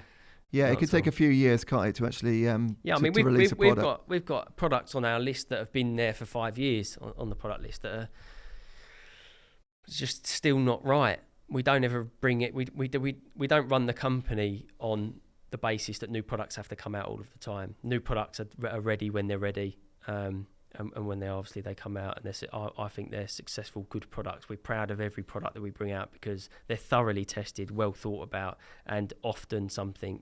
Certainly in when the company was in its infancy, things that actually catch you more fish. So another question that people probably want to ask you is, because you're responsible for so many of these products, is what is your favourite product that you've actually come up with yourself? The crank. I thought that might come up. I was winding Damo up saying it's the most successful. Well, carp Damo of came all up time. with a wide gape, didn't he? Yeah. And I mean, the wide gape is actually the most successful carp hook of all time. It must be, mustn't it? It must have caught so many fish and so many companies have done a similar thing as well since. But But yeah, the crank for me, I used to suffer really badly with hook pulls, and then I started using a hook, a Camazan B745, I think it was, or a B745 or B725, and that was like a piggyback hook, and I sort of took away the parts that I didn't like of that and accentuated some of them, and then started using the crank, and my loss rate of fish just changed dramatically when I started using that. And I think it actually gets you more bites as well. Certainly in the size 4, the rig we use now, the size 4 crank, that is like, that's the best setup I've ever used, that, and I don't lose anything, and I feel like I get bites as soon as I should get bites as well. Whose idea was it your idea to come up with an offset as well? Because you don't see offsets too often on hooks. No, it's a shame actually. Offsets are so important, I think. I really do think, especially with carp fishing as well. I think a lot of the time you're hooking them when they close their mouth, and an offset really helps with that.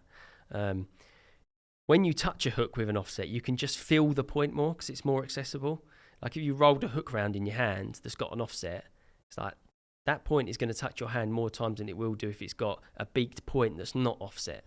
It's like, it's almost, I see it as the opposite of what you want in that. It feels like it protrudes outside the hook, doesn't it? It does, but that's what will help it. What helps it catch hold, 100%.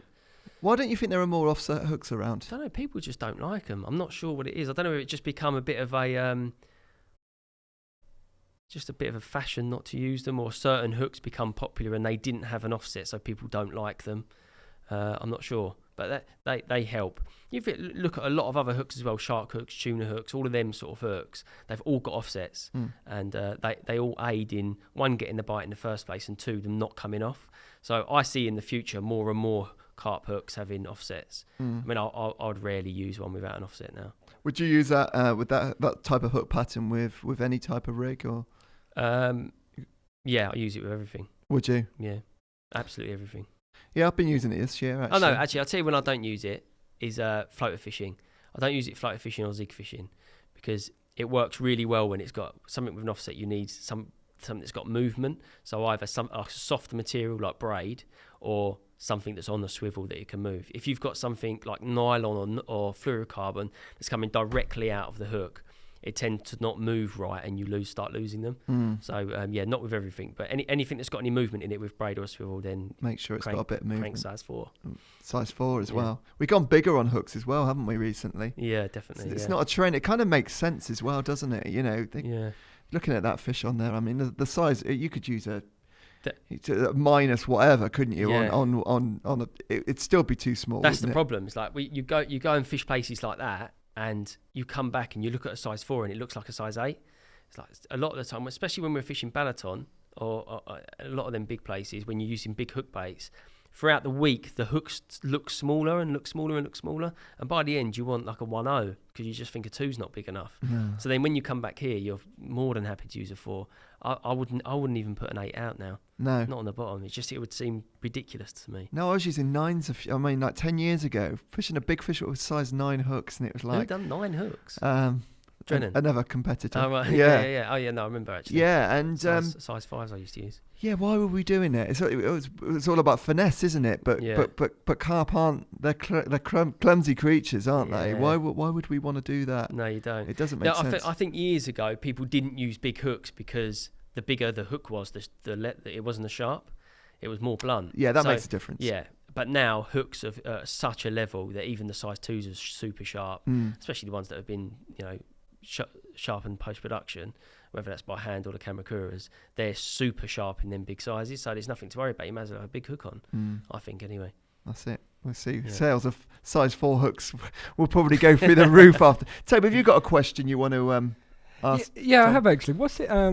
Tom, what's it like working with my dad on a daily basis? Is he difficult, or fucking is he nightmare? No, he's a ledge, your dad, man. I spend so much time with Damo. We've literally pretty much travelled the world together, going in Asia all of the time. People always ask me. I think people are a bit scared of Damo, aren't they? I am scared of him, aren't they? You're scared of him? Yeah. Mate, He'll enjoy hearing that. You watch. Well, he had good right to be scared of him today. Yeah. No, he's an absolute diamond. I spend so much time with him. The thing is as well is you go through so much together when you're that close together all of the time. Just even in the office, people that are really close to you leave, family disasters, them sort of things. We're in each other's pockets all of the time. So he's a diamond to work with. You're not going to hear anything bad coming out of my mouth. I see why you're trying to set me up, Toby, but it's not happening. It's all straight through me, mate. Yeah. Do you see tackle developing a lot in the future? I mean, it's always developing, but do you see any really big changes in the next 10 years?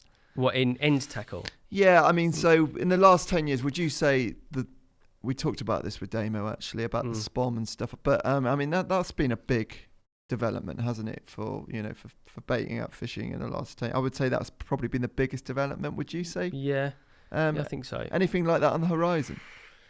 We've got a few things we're obviously very proud of that I won't really talk about now. But yeah, I think tackle has changed so much in the last 15 years, say, that it would be very, very hard for it to change that quickly again in that amount. It just, we've all learnt so much in that period of time. Technology's changed so much in that period of time that tackle's got really good really quickly, isn't it? So I can't imagine that there's going to be that many changes in the future. But you say, I say it with rigs as well. It's like how much better can like when the chod rig when we started first using the chod rig, it was like, nothing's going to come out that's better than this. Then when you start using the spinner rig, you're thinking, actually, this is working better than the chod rig was. So you can never stop looking for the next thing, and everything does evolve, doesn't it?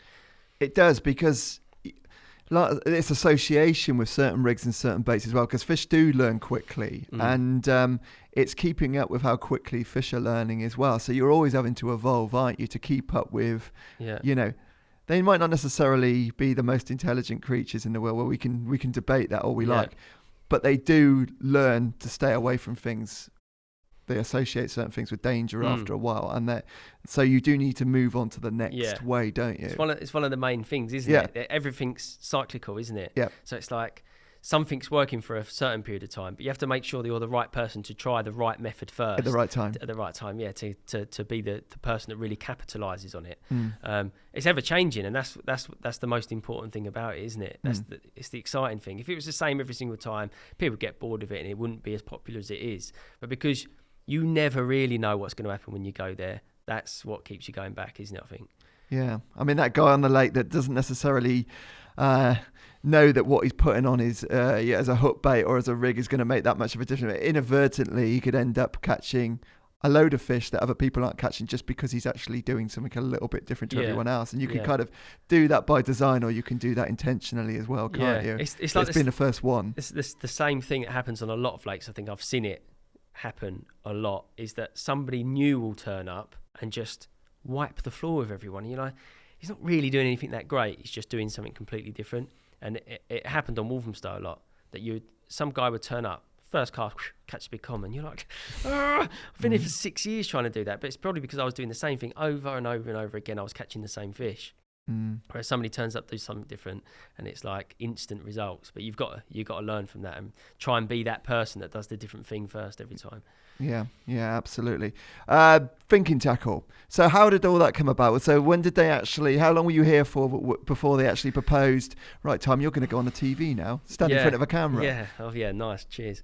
Probably a year, I think. A year I started fishing. I think it was when I was working in full time, but I was still fishing an awful lot. And then Dan said, "Do I want to be a guest on Thinking Tackle?" Quite a good way in. Put it up, Toby, if you got a picture. Quite a good way. I've actually got the clip. Here we go. Was this Swan Valley? Oh my God! Look at this. Well, Dan had to be fishing. You needed a guardian with you then, didn't you? I was 16. Jesus Christ! Look at that. So we're looking at some old footage. It was Swan Valley, Dan wasn't it? looks young and all, to be fair to him. This was Swan Valley. I fished there for a spring. Dan said I was going to be fishing it for the Thinking Tackle, so I thought, I'm going to get down here and learn the lake before I fish, before we do the filming. And I actually caught quite a few on my trips up there. And in that trip for the Thinking Tackle, I didn't really. I caught one that I walked off of camera and caught on a bit of floating crust off of the top. And Dan was like, "You can't just. It needs to be filmed, mate." And I was like, "Oh, sorry, I didn't realise. Like, you need to film the whole thing." So that was like a little bit of a. So that was all you caught that session?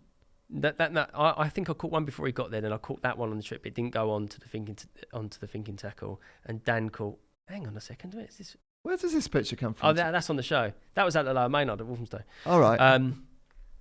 Yes, and Dan caught 3 or 4. Swan Valley, beautiful fish. I think it's turning back to a day ticket now or something. But So did you learn a lot from Dan watching the way? I mean, Dan's pretty confident, isn't he? Great in front of the camera. Yeah, Dan's unbelievable on camera. He's very, very good at talking about things technically and condensing everything down very clearly to a short space of time. And that is something you can't learn to the level that Dan can do it at, I don't think. It's the way he thinks about his fishing. He's very technical minded. He thinks that if he's not catching, he's doing something wrong rig wise. So that's what he's thinking about all of the time, and he has the ability to sort of put it across really eloquently. And I've done that style of filming for a long time as well now, and I'm still not comfortable doing it. It still just doesn't come that naturally to me because I generally don't think that technically. For me, it's more about where the fish are and putting it in the right place and that sort of thing. So that's what I'm thinking about all of the time. So when it comes to thinking about the rig and saying it to someone, it's a bit like, why am I actually using that? I don't know. It's like a bit of a feeling, I suppose, that this will work at this time. And I don't know. But I obviously learned a lot from Dan, but I still won't be as good at him as that. But did that elevate your learning process by watching Dan? Did you go out with Dan on a few shoots to start off with? No, do you know, I haven't actually fished with Dan that much. Right. No, I think I did that one thinking tackle with him, and then me and Ali done the thinking tackles after that. We've done a few at St John's, one at the Rise. I mean, looking back, they're a good way of learning. I learnt a lot off of Ali as well, the way he presents a show. Another natural at it. So you pick bits off of everyone, don't you, to try and get good at something, and I'm slowly getting there. Yeah, it's getting used to having something in your face and being able to look at that camera lens as a set of eyes and a real person, isn't it? And being able to adapt. Do you think that your real self does come across on camera? I think certainly more so now than it used to. With them thinking tackles, your character can't come across that much anyway because you're literally talking about how you're catching a carp. With Monster Carp, your character comes out a little bit more because it's more fly on the wall than it is technical. So yeah, I think you get to see the real me, Ali, and Neil on that show. Yeah. Not the complete you, because you can't be rude or have proper digs or swear or it's never the actual you, because you have to realise that you're being broadcast to hundreds of thousands of people. Right. I'm just going to interrupt because I've actually got a clip of the real Tom Dove side. Do you want to see it? The real, yeah. Well, this isn't the real Tom Dove, is it? This is Tom Dove's alter ego. Oh, here we go. You've really stitched. I love this. I love this. Turn it up, Tobe. No, wait. So wait, can you stop it for a sec, Tobe? Can I get to explain what this is? Can we introduce him? Okay, so this is Wolfgang. This is my alter ego, and we were doing a photo shoot for some of the clothing. I always get roped into these stupid things that I don't want to do, but it's like you've got to do it. So go and do a photo shoot for I think we must have been doing it for the shorts. And I started messing around doing this like gay German guy called Wolfgang, who I used to mess around with my mates and my bird doing it sometimes. I used to watch Ali G years ago, and there was a character on there called Bruno who's now done a film. I think he's done a film, didn't he? He's been around a bit now, hasn't he? And he was always like this German guy, so like so crazy, always talking about the fashion and all this. So then I started doing it as a bit of a laugh, and it became a bit of a thing. So my mates like, I'll do Wolfgang. So it became a bit of a thing. So you created the name Wolfgang? Yeah, Wolfgang. It's like really German. Yes. And he owns like shoe company in Berlin, and I've had one night where I went out in Brentwood and actually pretended to be Wolfgang the whole night. I was like speaking to people. My birdie's like, what on earth is going on? It's quite How funny. long did it take you to perfect this character? No, I think it's quite natural. It's very natural. That's no practice, mate. Can't. Right. Let's show everyone Wolfgang, shall we? Go from the start, Tobe. So I started pretending to do Wolfgang because it seemed quite fitting that he was doing a fashion show. Did you plan this before? No. I was doing it, and Damo started. The camera needs to be sharp on me. Ready? Flash. I'll do flash. You ready? 3, 2, 1. Okay, great. Shot. Great. Shot. Pause. Shot. Shot. Shot. Shot. Shot. I can see it. Oh, I love that. So I started doing it right, and Damo was like pissing himself laughing. He was like, mate, you've got to do that again. I've got to get it on camera. And he got it on camera, and then we put it on Instagram, and people started laughing. First take. But yeah, so I've like I said, we do it as a bit of a joke sometimes. So I've gone out in Brentwood once in my bird, and I'm starting to do Wolfgang, speaking to this other girl. And I started pretending to her that I had, like, my name is Wolfgang, I live in Berlin, but I have all the girlfriends. I have girlfriend in Berlin, I have girlfriend in Amsterdam as well. And this girl here, she's my girl in the UK. She's not very fun, but she's okay for now. And then I introduced Lou to her, and she's like, oh, hi, Lou, he's just been saying really nice things about you. And Lou's like, oh, hi. I've just been properly having a go at her. Oh, you got to make a series of like, Wolfgang. I was doing it all night. I don't know whether I look a little bit. I think I look a bit German as well. So like, even when I go abroad, people start talking German to me, and obviously I can't do that back because I'm not actually speaking German. But it's like that girl that I was talking to, like, later on in the night, because we was doing it for another hour because me and my girlfriend were finding it really funny. And then later on that night, that girl's like, Wolfgang, bye, we are neighbours. See you later. She's like. Oh, it's hard. I think I might have to do it more often. You got to do it more often. You got to do a thinking tackle on a monster carp with Wolfgang. I did actually do a bit of filming with him once, but never. Yeah, I don't know where that footage has gone with one of the marketing guys that were here before. John Wilkes took over, and at Walthamstow actually, I did some film with him, but that never come out. Oh, Jason, you've really stitched me up there, Tobe. Yeah, sorry, mate. Cheers, mate. Oh, we had to introduce him. It's funny, isn't it? It's hilarious. I think you're very talented. Well, Wolfgang is. Perhaps Tom, we could do a podcast with Wolfgang one day. Yeah, maybe. You look like a completely different person when you do that. I feel like I get into character. Yeah. It's weird, isn't it? Can we carry on with Tom Dove for the rest of the... Okay, that's great. It's fine. Tom Dove, you like him? So boring. So, Wolfgang, Essex Manor. Essex. We want to get back onto fishing. Shall we? Yeah, right, mate. Shall we talk about the Essex Manor? Yeah. Not bad lake that, was it? Essex Manor. Quite kind to you. Amazing lake. Now it's even more so. I keep hitting that table. Now even more so. It's got so many big fish in it. When I fished it, it was like there was 3 40-pounders in there. A fish called the Amphibian at 50 odd pounds that got really big towards the end of my stay there. Nearly 60 pound. Small lake, 7 acres, really deep in the middle.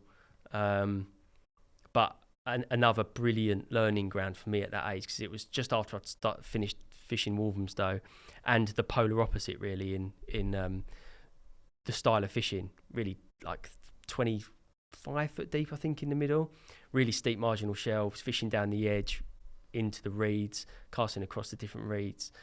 So yeah, very, very different to Walthamstow, but then added a lot onto my fishing now looking back. A lot of competition on there as well. Busy lake. Yeah, good anglers as well, you know. And yeah. That's the other thing. I was completely out of my depth when I first started on there, like I was at Walthamstow.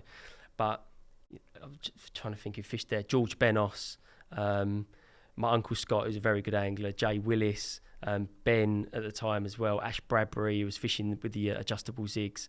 And you can't fail to learn off of these people. So I picked up an awful lot when I think I was only on there 18 months, but done a lot of fishing when I was there, and ended up catching quite a few of the fish. Did you have to learn it from those guys when you got on there? I mean, did you do your own thing on there and immediately become successful on there? No. Actually, my first trip there, I caught on a chod rig.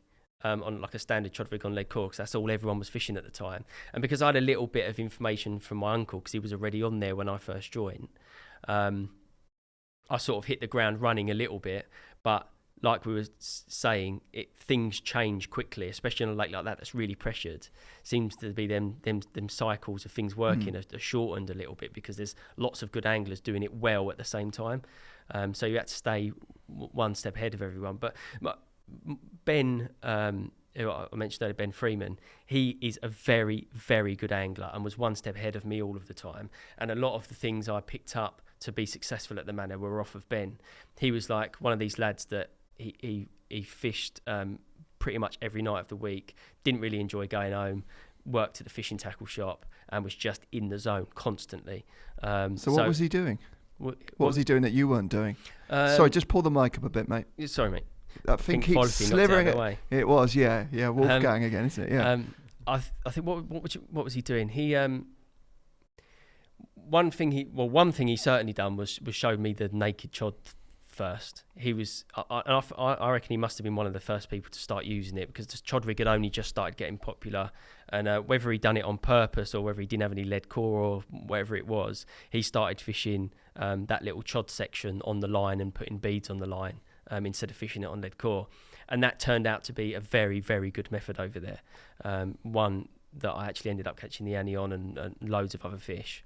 Did you see that straight away and think, oh, he's onto something? I mean, well, we thought it would snap the line first of all, right? Because we were only using like £10 sensor, and I think he'd run out of lead core and started using it and put the first time he used it, he put like he pinched the shot around a round baiting needle, so it was like a lead bead.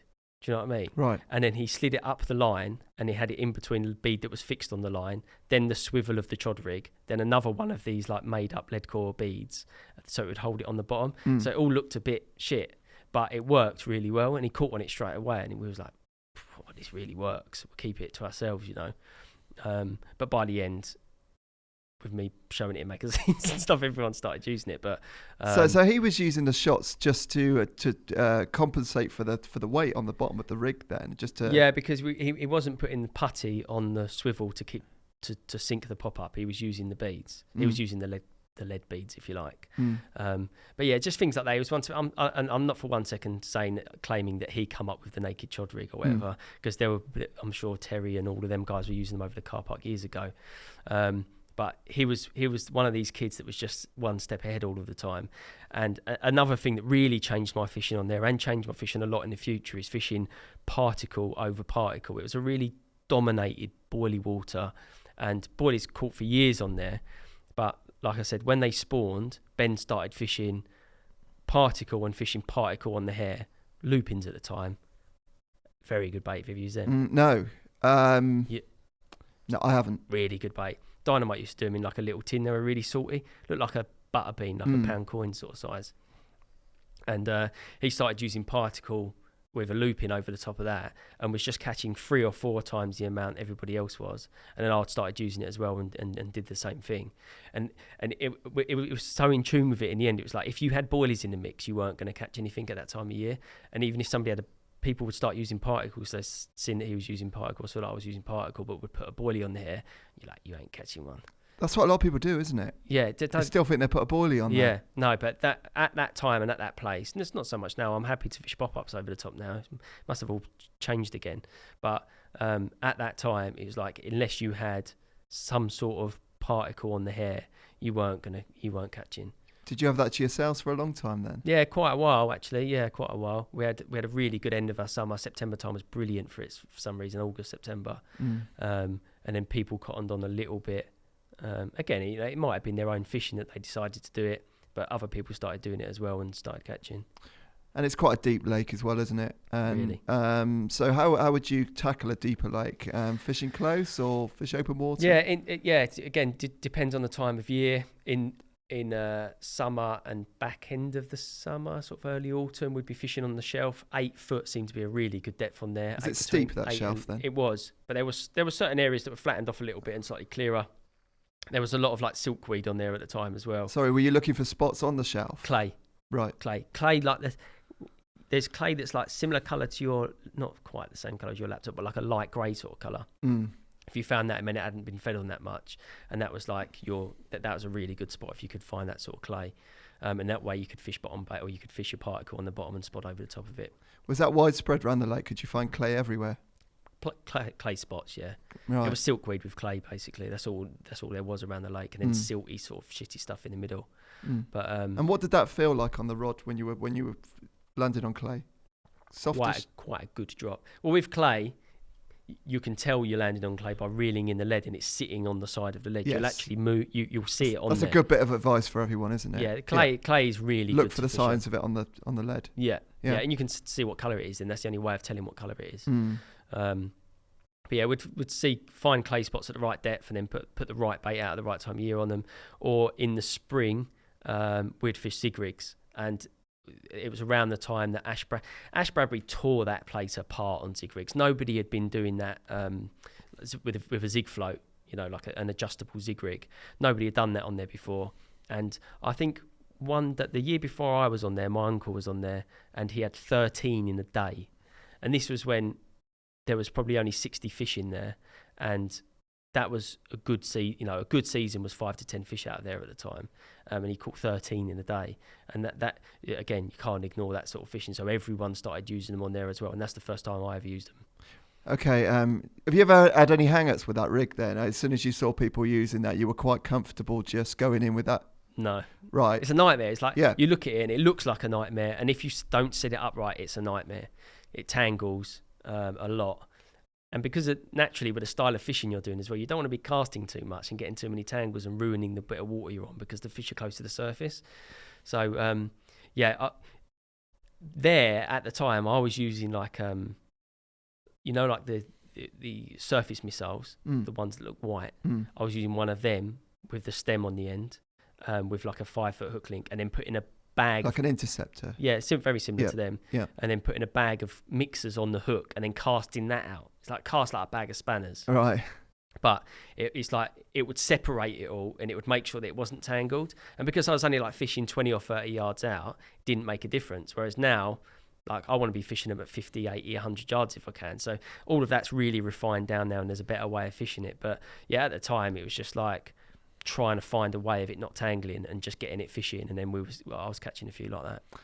And you were fishing in around 20 odd foot of water. So people are going to want to know, what depths should they be fishing zig rigs at? Yep. Have you got a kind of, have you formulated a kind of an idea about what depths you should be fishing at for certain depth lakes? Yeah, so as a rule of thumb, I would start at 2/3 depth if it's anything under sort of 18 foot, maybe 16 foot. Anything under 16 foot, I would start at 2/3 depth.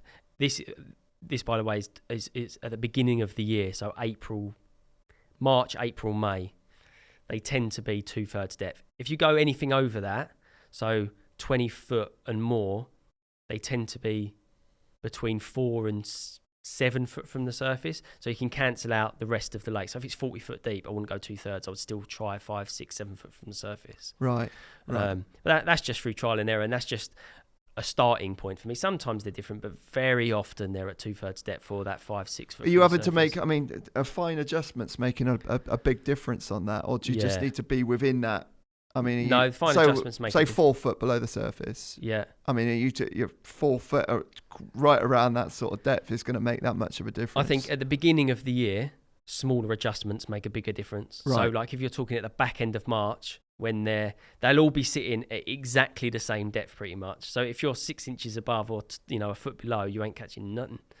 But if you're right on them and you're very, very accurate with it, then you're getting a lot of fish because you're at exactly the right depth for pretty much all of them. But then later on in the year, when some of them are at 2 foot from the surface, when it's warmer in May, some of them will be right on the surface. You'll see their backs, and some of them will be 6 foot down. So there's more play then. So you're still trying to follow what the carp are telling you where they are as well. I mean, in the summer, if you're seeing them right under the surface, you need to be getting a bait pretty close to the surface. Yeah. I mean, in the summer, did you say in the summer? Sorry. Yeah, summertime. In the summer, I would tend to try and float the fish for them. Zigs for me are almost like exclusively a spring tactic, really. Yeah, I do a little bit in the summer of them, but they're not as good. Like if you pick the right lake in the spring and you fish zigs properly, they are devastating. Like they are the only method to use. So what is the right lake for them to be devastating? A deep lake that's got some open water, basically, with lots of big uns in. Right. Yeah. What sort of depth? 20 foot plus, and then being very good at fishing the adjustable zig rig is a huge edge because you're getting a lot of fish in a really, obviously you need to find where they are, but you're getting a lot of big fish in a really condensed area, and you're the first one to fish for them. So especially if the lake hasn't been caught, the lake hasn't been fished for that heavily on zigs. You can really, really tear somewhere apart like that. So free rods all going out at the same depth or different depths, or? Yeah, I mean, I'll try different depths and different hook baits like I would do on the bottom, but and changing things around quickly. How long you give it? I'll give it a few. No, I'll get at the beginning of the year. I'll give it a little bit longer because you don't expect so many bites. But yeah, I mean, you can move them zigs quite a lot, 6 inches at a time, up, down, up, down, up, down. You need to make sure. 6 inches is a good measure for you. Yeah, I think 6 inches or a foot, you can move them up and down. Often with zig rigs, you'll get a bite very quickly if you're at the right depth. So you can move them pretty regularly, like every hour or something. You can move it. It's often you'll move it a foot, you'll sit down, you get a bite straight away, and you're like, shit, like put the other zig rigs up to the same depth as you've just had the bite. Yeah. You're waiting for that first bite. Yeah, I actually love fishing them zigs. A lot of people think they're aggro, and they can be if you don't fish them correctly. But all of the kits out there now to fish them correctly, and all of the information's there to know exactly how to do it. So there's no excuse not to use them, really. Yeah, there are times where we should definitely be using zig rigs. My friends were out fishing, so we're in December now. Earlier this month actually, on a small lake, and they were sat down talking with each other, and they were like looking out. And I think my friend had caught one a week before on that lake, but my other friend he could just see these little speckles below the surface.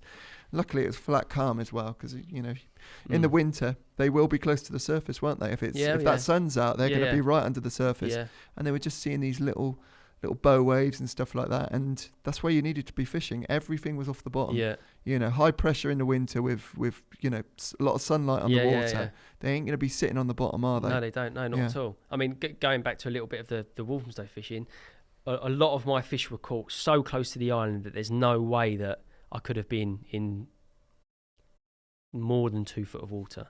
And it was often when the sunshine was out, south or east facing islands, and you're catching in that much water, in the middle of January. It's freezing, snow, sometimes snow on the ground. Tells you everything, doesn't it? They're cold-blooded, aren't they? They want a little bit of warmth on their back, and that doesn't change in the winter. They still move enough to move where the sun is. Yeah, definitely. Actually, Toby, have you got a video? Actually, we got an exclusive of Masterclass 7. I have, which give me a second. Yeah, which hasn't actually. This is a premiere, and you caught a decent fish on this session. Yeah, I caught this. This was at Syndicate Lake I joined at the beginning of the year, fishing exactly what we've just been talking about, the zig rigs. It was deep lake, lots of big uns in there. A fish called Martha, which is you'll see it in the net here. You don't actually get to see it properly, but it's a 43 pounder, big, long, dark thing. Just amazing that I caught on a zig rig at night, 4.5 foot from the surface. Well, it's 1:30 in the morning. There we go, look. And one of the zigs is busted off. This one was 4 foot from the surface. Exactly. I know. It gets more tense, doesn't it? This music. 3, 4, and a 5, and the one in the middle's gone. So we pretty much got the distance from the surface right. Yeah, you can see on this one as of the well. dangers with fishing zig rigs so close together is them here. picking up the other lines when you've got a fish on, and this is exactly what had happened in this situation. You can see that I've got all tangled up in the other line. I've got like a 7-pound hook link on as well. It's all tangled up in the other line. I can see this big fish on the end. I'm like, I'm going to lose this. It's a big fish, isn't it? Yes. Whoa. Yeah, well, in fact, I'm tangled up in both of them. That looks absolutely awesome. Such. That's quite a big fish. It's definitely a 30-pounder. It's a 40. And it's 43 pound, wasn't it? 43, yeah. Man, sometimes they look smaller in the net at night, don't they? But yeah, mega fish. Do you know when that's coming out, Masterclass 7? Feb, is it? March? Yeah, it's fairly soon. March, yeah, soon. It's always out very, very early spring, late winter. I think February. So on that session, you weren't getting any bites.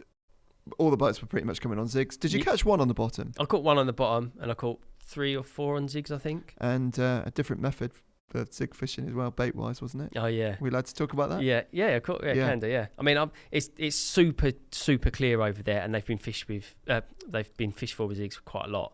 So the hook bait choice was something you had to think about. I mean, in that scenario, it's cheating really, because we've got a drone as well, and we can see that the fish are out there on the surface or near the surface. You could see them from the bank as well, but we had like a really good bird's eye view of them. So I knew that my hook bait was smack in front of them for hours and hours on end, and I weren't getting any pickups. And I tried all different colour hook baits, different colour foam, pop-ups, no flavour. And in the end, I thought, I'm going to put something in front of them that they just can't ignore. So I ended up putting a little bit of cork, about 10 mil, I suppose, of cork, and I bait flossed 2 worms to the side of the cork, and I just made sure it popped up in the edge. And I just looked at it, I thought, there's no way they're swimming past that. It was like 2 worms giving it this, on the side of the hook bait. In fact, I cut one of the ends off the worm as well, just a little bit, let the juices come out. Put that out, and I hadn't caught one up to this point. Put that one out, and then 45 minutes later, sitting in exactly the same spot as it was before, for 3 or 4 foot from the surface, it went. So, that's made a huge difference for me there. And then I ended up catching 3 or 4 on that throughout that trip and the next one. Can't resist a worm, can they? No, they love and that bit of bait, movement in the water as well. Yeah, and it was just something different, wasn't it? It was like something up in the water that's moving. That's looking safe, isn't it? That is really. I don't see that very often. No, that's definitely that definitely works, especially in really clear water like that. I can imagine them going right up to it like, hello. Yeah, no, that was a good result, and look forward to seeing that. Those films get more and more dramatic, don't they? And the videography looks brilliant on that. Yeah, the marketing team are just so good now. Yeah. A lot of them do so many hours, and we've got some really talented people in there. They do such a good job. Yeah, I mean that film's really good. I'm pretty pleased with it actually. I look forward to seeing it. So back to Essex Manor. Yep. So you were pretty successful. You caught the Annie, didn't you? Was that on a zig or a naked chod? No. That was towards the end of my stay there. I wasn't super successful in the beginning, but by the end I got the hang of it, and I was catching them. I think my last 2 weekends on there, the weekend before I caught the Annie, which was my last weekend, I think I had like 9 fish or something. That at the time that was really good going. I've got a picture of it here as well. And then the weekend after that I caught the Annie. Look at that hair. That's a mega fish, isn't it? Look at the fish or look at the hair. It's a mega fish.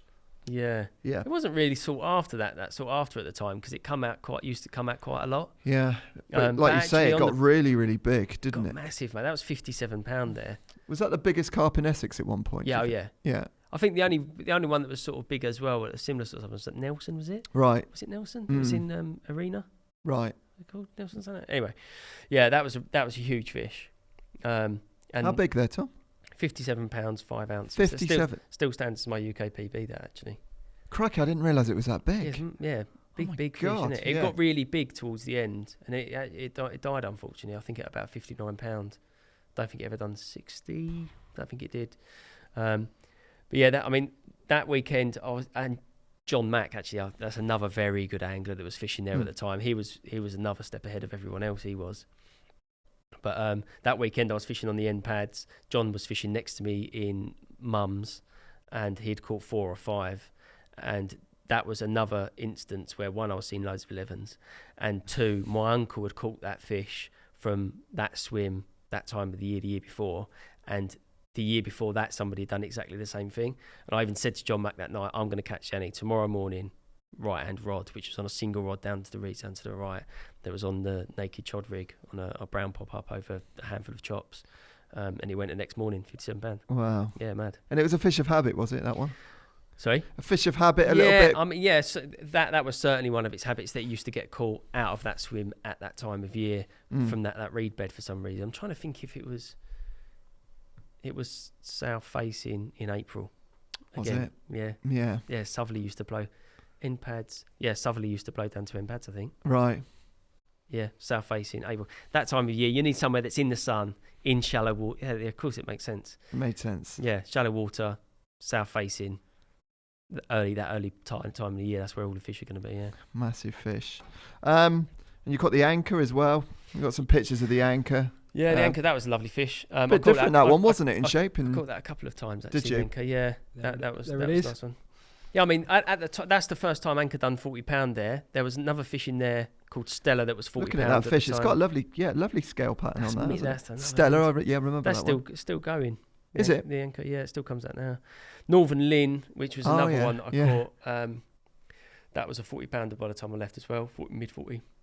I caught him on a zig at 45 pound. Yeah, some lovely fish in there, but like I said, there was only 440s in there at the time. Now there's like 25. So it's like somewhere I'd actually quite like to go back to, I suppose. Still busy. Yeah. Yeah. Yeah, it's really busy.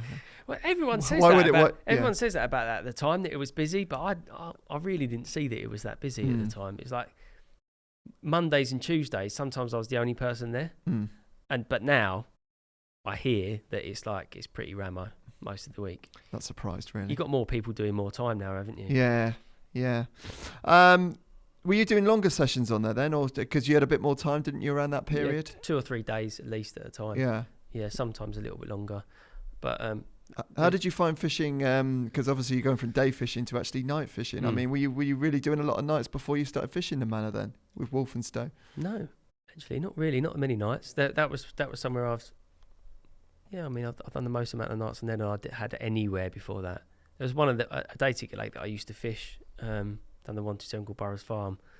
That wasn't a very nice lake there. I used to fish it when I was younger. I used to enjoy it. But I used to do some nights on there. But no, I mean, the Manor, I'd done a lot of time compared to what I was doing elsewhere. And it was so nice to be able to settle in for a couple of days, especially after, like you said, after fishing Walthamstow. That session fishing thing was lovely. And everyone used to get a Chinese. There was a really good group of lads on there. It was just that was a brilliant year's fishing. Yeah, it sounded good. You made the most of it. Okay, we're going to do something that we won't normally do on a podcast, but seeing as it's it's going to be Boxing Day when this comes out. Yeah. And everyone wants to ask you Happy Christmas, everyone. Yeah, happy Christmas. Everyone wants to ask you a few questions, don't they? There we go. Is this a stitch up again, or is No. it? These are proper questions. So I'm going to read these out off my phone. Like I say, we won't do this too often. Okay. Actually, we've already got that one. Let me just have a look through here. Toby, you might need to just talk to Tom a little bit and have a conversation while I find... what you got to say, Toby? Okay, all right. Okay, I've got a question. Stop me now. Okay, Ryan Bear. I hope I've pronounced his name right. Have you ever gave up on a capture of a Pacific fish?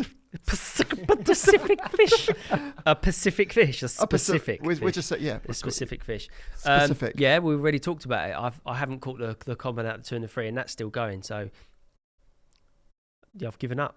You've given up on that. You're not but going to go back for that one. Hang on a sec. I wasn't there in the beginning to catch it. I'm not really a bounty hunter, if you like. I'm not like bounty hunter. I'm not a Terry Hearn or a Darryl Peck that goes to a water to catch a carp, and I'm not leaving till I catch it. Sort of a bit more free than that. Rather hit a few golf balls in between. Well, no, I've fishing all of the time, but it's not. I'm not as. I don't set myself targets to catch certain fish as much as other people do. Okay. There's often a thought it'd be nice to catch one, and if it comes along, it's good. But, so the Walthamstow one, the common. The Walthamstow one, I gave up, I guess. Okay, the Rig Factor. Good name. The Rig Factor. He know who he is. Of all the places you fished, which would you say has been the most challenging and why?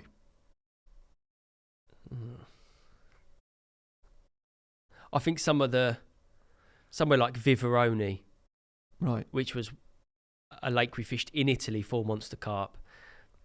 That session as a whole is very challenging. Huge lake, I don't know how many thousand acres, very little info, and the info we did have was bad. And you've got a film crew and a small amount of time. That is a challenge to come out the back end of that with a result. So them big lakes are difficult. That looked nice, that lake, actually, didn't it? Yeah, that was real wild fishing. I will actually definitely go back to there. With the crew or just by yourself? On my own. On your own, okay. Joe Turnbull. Joe. Yeah, what moisturiser do you use? Oh, don't. You're joking. I've got lines everywhere. Yeah, could all do with a bit of that. I think you could, Si. Really? You look a bit dry and all as it goes. Yeah, I could do with some moisturiser. Yeah. It's all this light. The listeners or the viewers don't see how much light we've got shining on us. Right, next question. I quite like this question. I like all these questions. Aaron Jack. Yep, 2 first names. Don't trust him. So you turn up to a lake you've booked and paid for. Yep. There's only one peg left and it doesn't look great. How would you approach it? Go home. Yeah? Go do something else. Go to a different lake. Would you actually go home? No, it depends. It depends what lake it is. How would you approach it? If the swim doesn't look good, do not put a lot of bait out. Don't put a lot of bait out, because if it's not looking good, it means there's not a lot of fish there, and you need to start by trying to catch 1, not 10. So maybe have a look around in the swim. Make sure that there's no fish in it completely at all, if that's what you think, and then put single hook baits out. Or if it's a long session you've got, don't cast out at all, and then wait for them to turn up in the area of water there's no lines. Right. Okay. That's an. But don't put out a lot of bait. Right. Don't think I'm going to put bait out and they're going to come to it, because that never works. No. Don't get too greedy. No. If you could only ever fish one lake, or what? Do you know what? Someone's asked me this question. I'm trying to find it because I really want to put the guy's name out there. Yeah. If you could only fish one lake in the whole country, which one would it be? And that could be a lake that you've already fished or a lake that you've never fished before. So bearing in mind that... It's hard work doing that, you know. Is it? Yeah, it just You're feels... not used to hard work, are you? Well, I'm not used to You're phones, not am any I? He's not used to You're technology, mate. It's hard work. Used to anything work related. Right, so you've got to think about it sensibly. If you had asked me this 5 years ago, I would have said Walthamstow 2 and 3. Just fell in love with the place, but now it's changed so much. I would lean towards picking somewhere that is under management that is never ever going to change the lake the lake it is. So maybe somewhere like Save. Oh, really? Yeah, but I'm not even allowed to fish there and haven't got a ticket, so I can't pick there, really, can I? But somewhere that's got somebody that loves the lake, that's never gonna tip it bollocks and change it somehow. Right. Yes, somewhere like Save, somewhere that's a bit more old school, somewhere that has good history of growing big fish. So even if fish die, they'll. What about numbers of anglers and stuff? I mean, does that bother you having a lot of people around you? No, not really.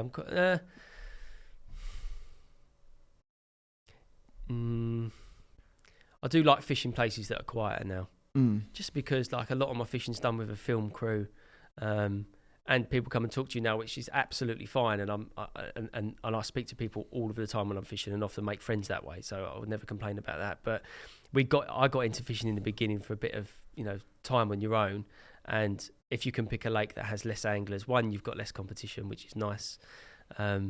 If you're gonna have to fish that lake forever, and it's nice to have a bit of peace and quiet every now and then, isn't it? Of course it is. Yeah. Another question for you. So if is this from you or is this from? Well, this is from Danny, isn't it? This is from Danny. Well, no, this is a new segment for the podcast. Okay. Actually, we're going to ask every guest this. Right. Okay. One secret edge that you've never told anybody else before that you can share with us now. I don't have any secrets. You're that honest. Secrets. Yeah. Edges. Secret edges. No, mate. I've literally everything I use, I tell people. Right. Okay. We'll speak afterwards. I literally tell everyone everything, especially here. It's Right. like I'm the first. If I find something that works, I'm the first person to like tell everyone because I want everyone else to catch as well. Yeah. Well, I think the worm zig thing was a nice illustration. Yeah, but that's the first time I've used it, and that's on film for everyone to see in February. So yeah, I really don't. There's going to be a shortage of worms in this country soon. I think one of my edges is now I go fishing, and when I go fishing now, I feel like I'm able to use with knowledge. I'm able to use the right bait at the right time. And that's something that I guess will only come with experience when you start testing out baits. But that's what I feel like is my edge at the moment when I go fishing. But that's something that you can't say when and where. It's just knowing the right thing at the right time. But there's nothing I don't share, basically. Right, okay, no secrets. No secrets, mate. Nice, no skeletons in the closet there, Tom. You often tell people to do something, getting about. No one does it. Yeah, that's one of the most annoying things. Like even like when I was fishing Golden Gates, I was catching them a certain way, telling all of the lads down there that how I was catching them, the lads that work here as well. Nobody does the same as you because they don't want to feel like they're treading on your toes, which is a good trait to have as a human. But at the same time, for me, I'm like, just go and use it, man. It's really working. I'm like, do it. But people just don't copy you anyway. So a lot of the time when they're your mates and fish in the water at the same time. But I wish they did a little bit more. Yeah, right. Okay. We didn't say this at the start of the show, but there was another gift that you were going to present to us, which is maybe a little bit sentimental. If you can find it under all this bait. You got a picture there, Tom. I mean, yeah, this is it's a bit of a double-barreled thing. This is a picture of me and my granddad. We've caught a load of eels. Unfortunately, we've killed him because he eats an EastEnder and he eats them. Jellied eels. There you go. Put it on screen for you. Jellied eels, yeah. Absolute legend of a man. He's critically ill at the moment in hospital, actually. So I wanted to give a bit of a shout out to him because he's like the king of the family. He always took me fishing when I was younger. I wouldn't be in the position I am now. And it feels like it's like 3 years ago since I was standing there with him. Now he's coming to the end of his life, and it's just been nice to give a bit of a shout out to him and to say to everyone, go fishing with your family, enjoy yourself because it all ends too quickly. Yeah, make the most of it. Yeah, just don't sit too still. And, no, go and enjoy it. Yeah, go and enjoy it. Yeah, Tom, you're a good friend. Cheers, mate. It's been really good having you on the podcast. Cheers, man. Okay, all the best. Thank you. Thank you very much, mate. Cheers. Are you going to pick these up then or what? The Thinking Tackle Podcast.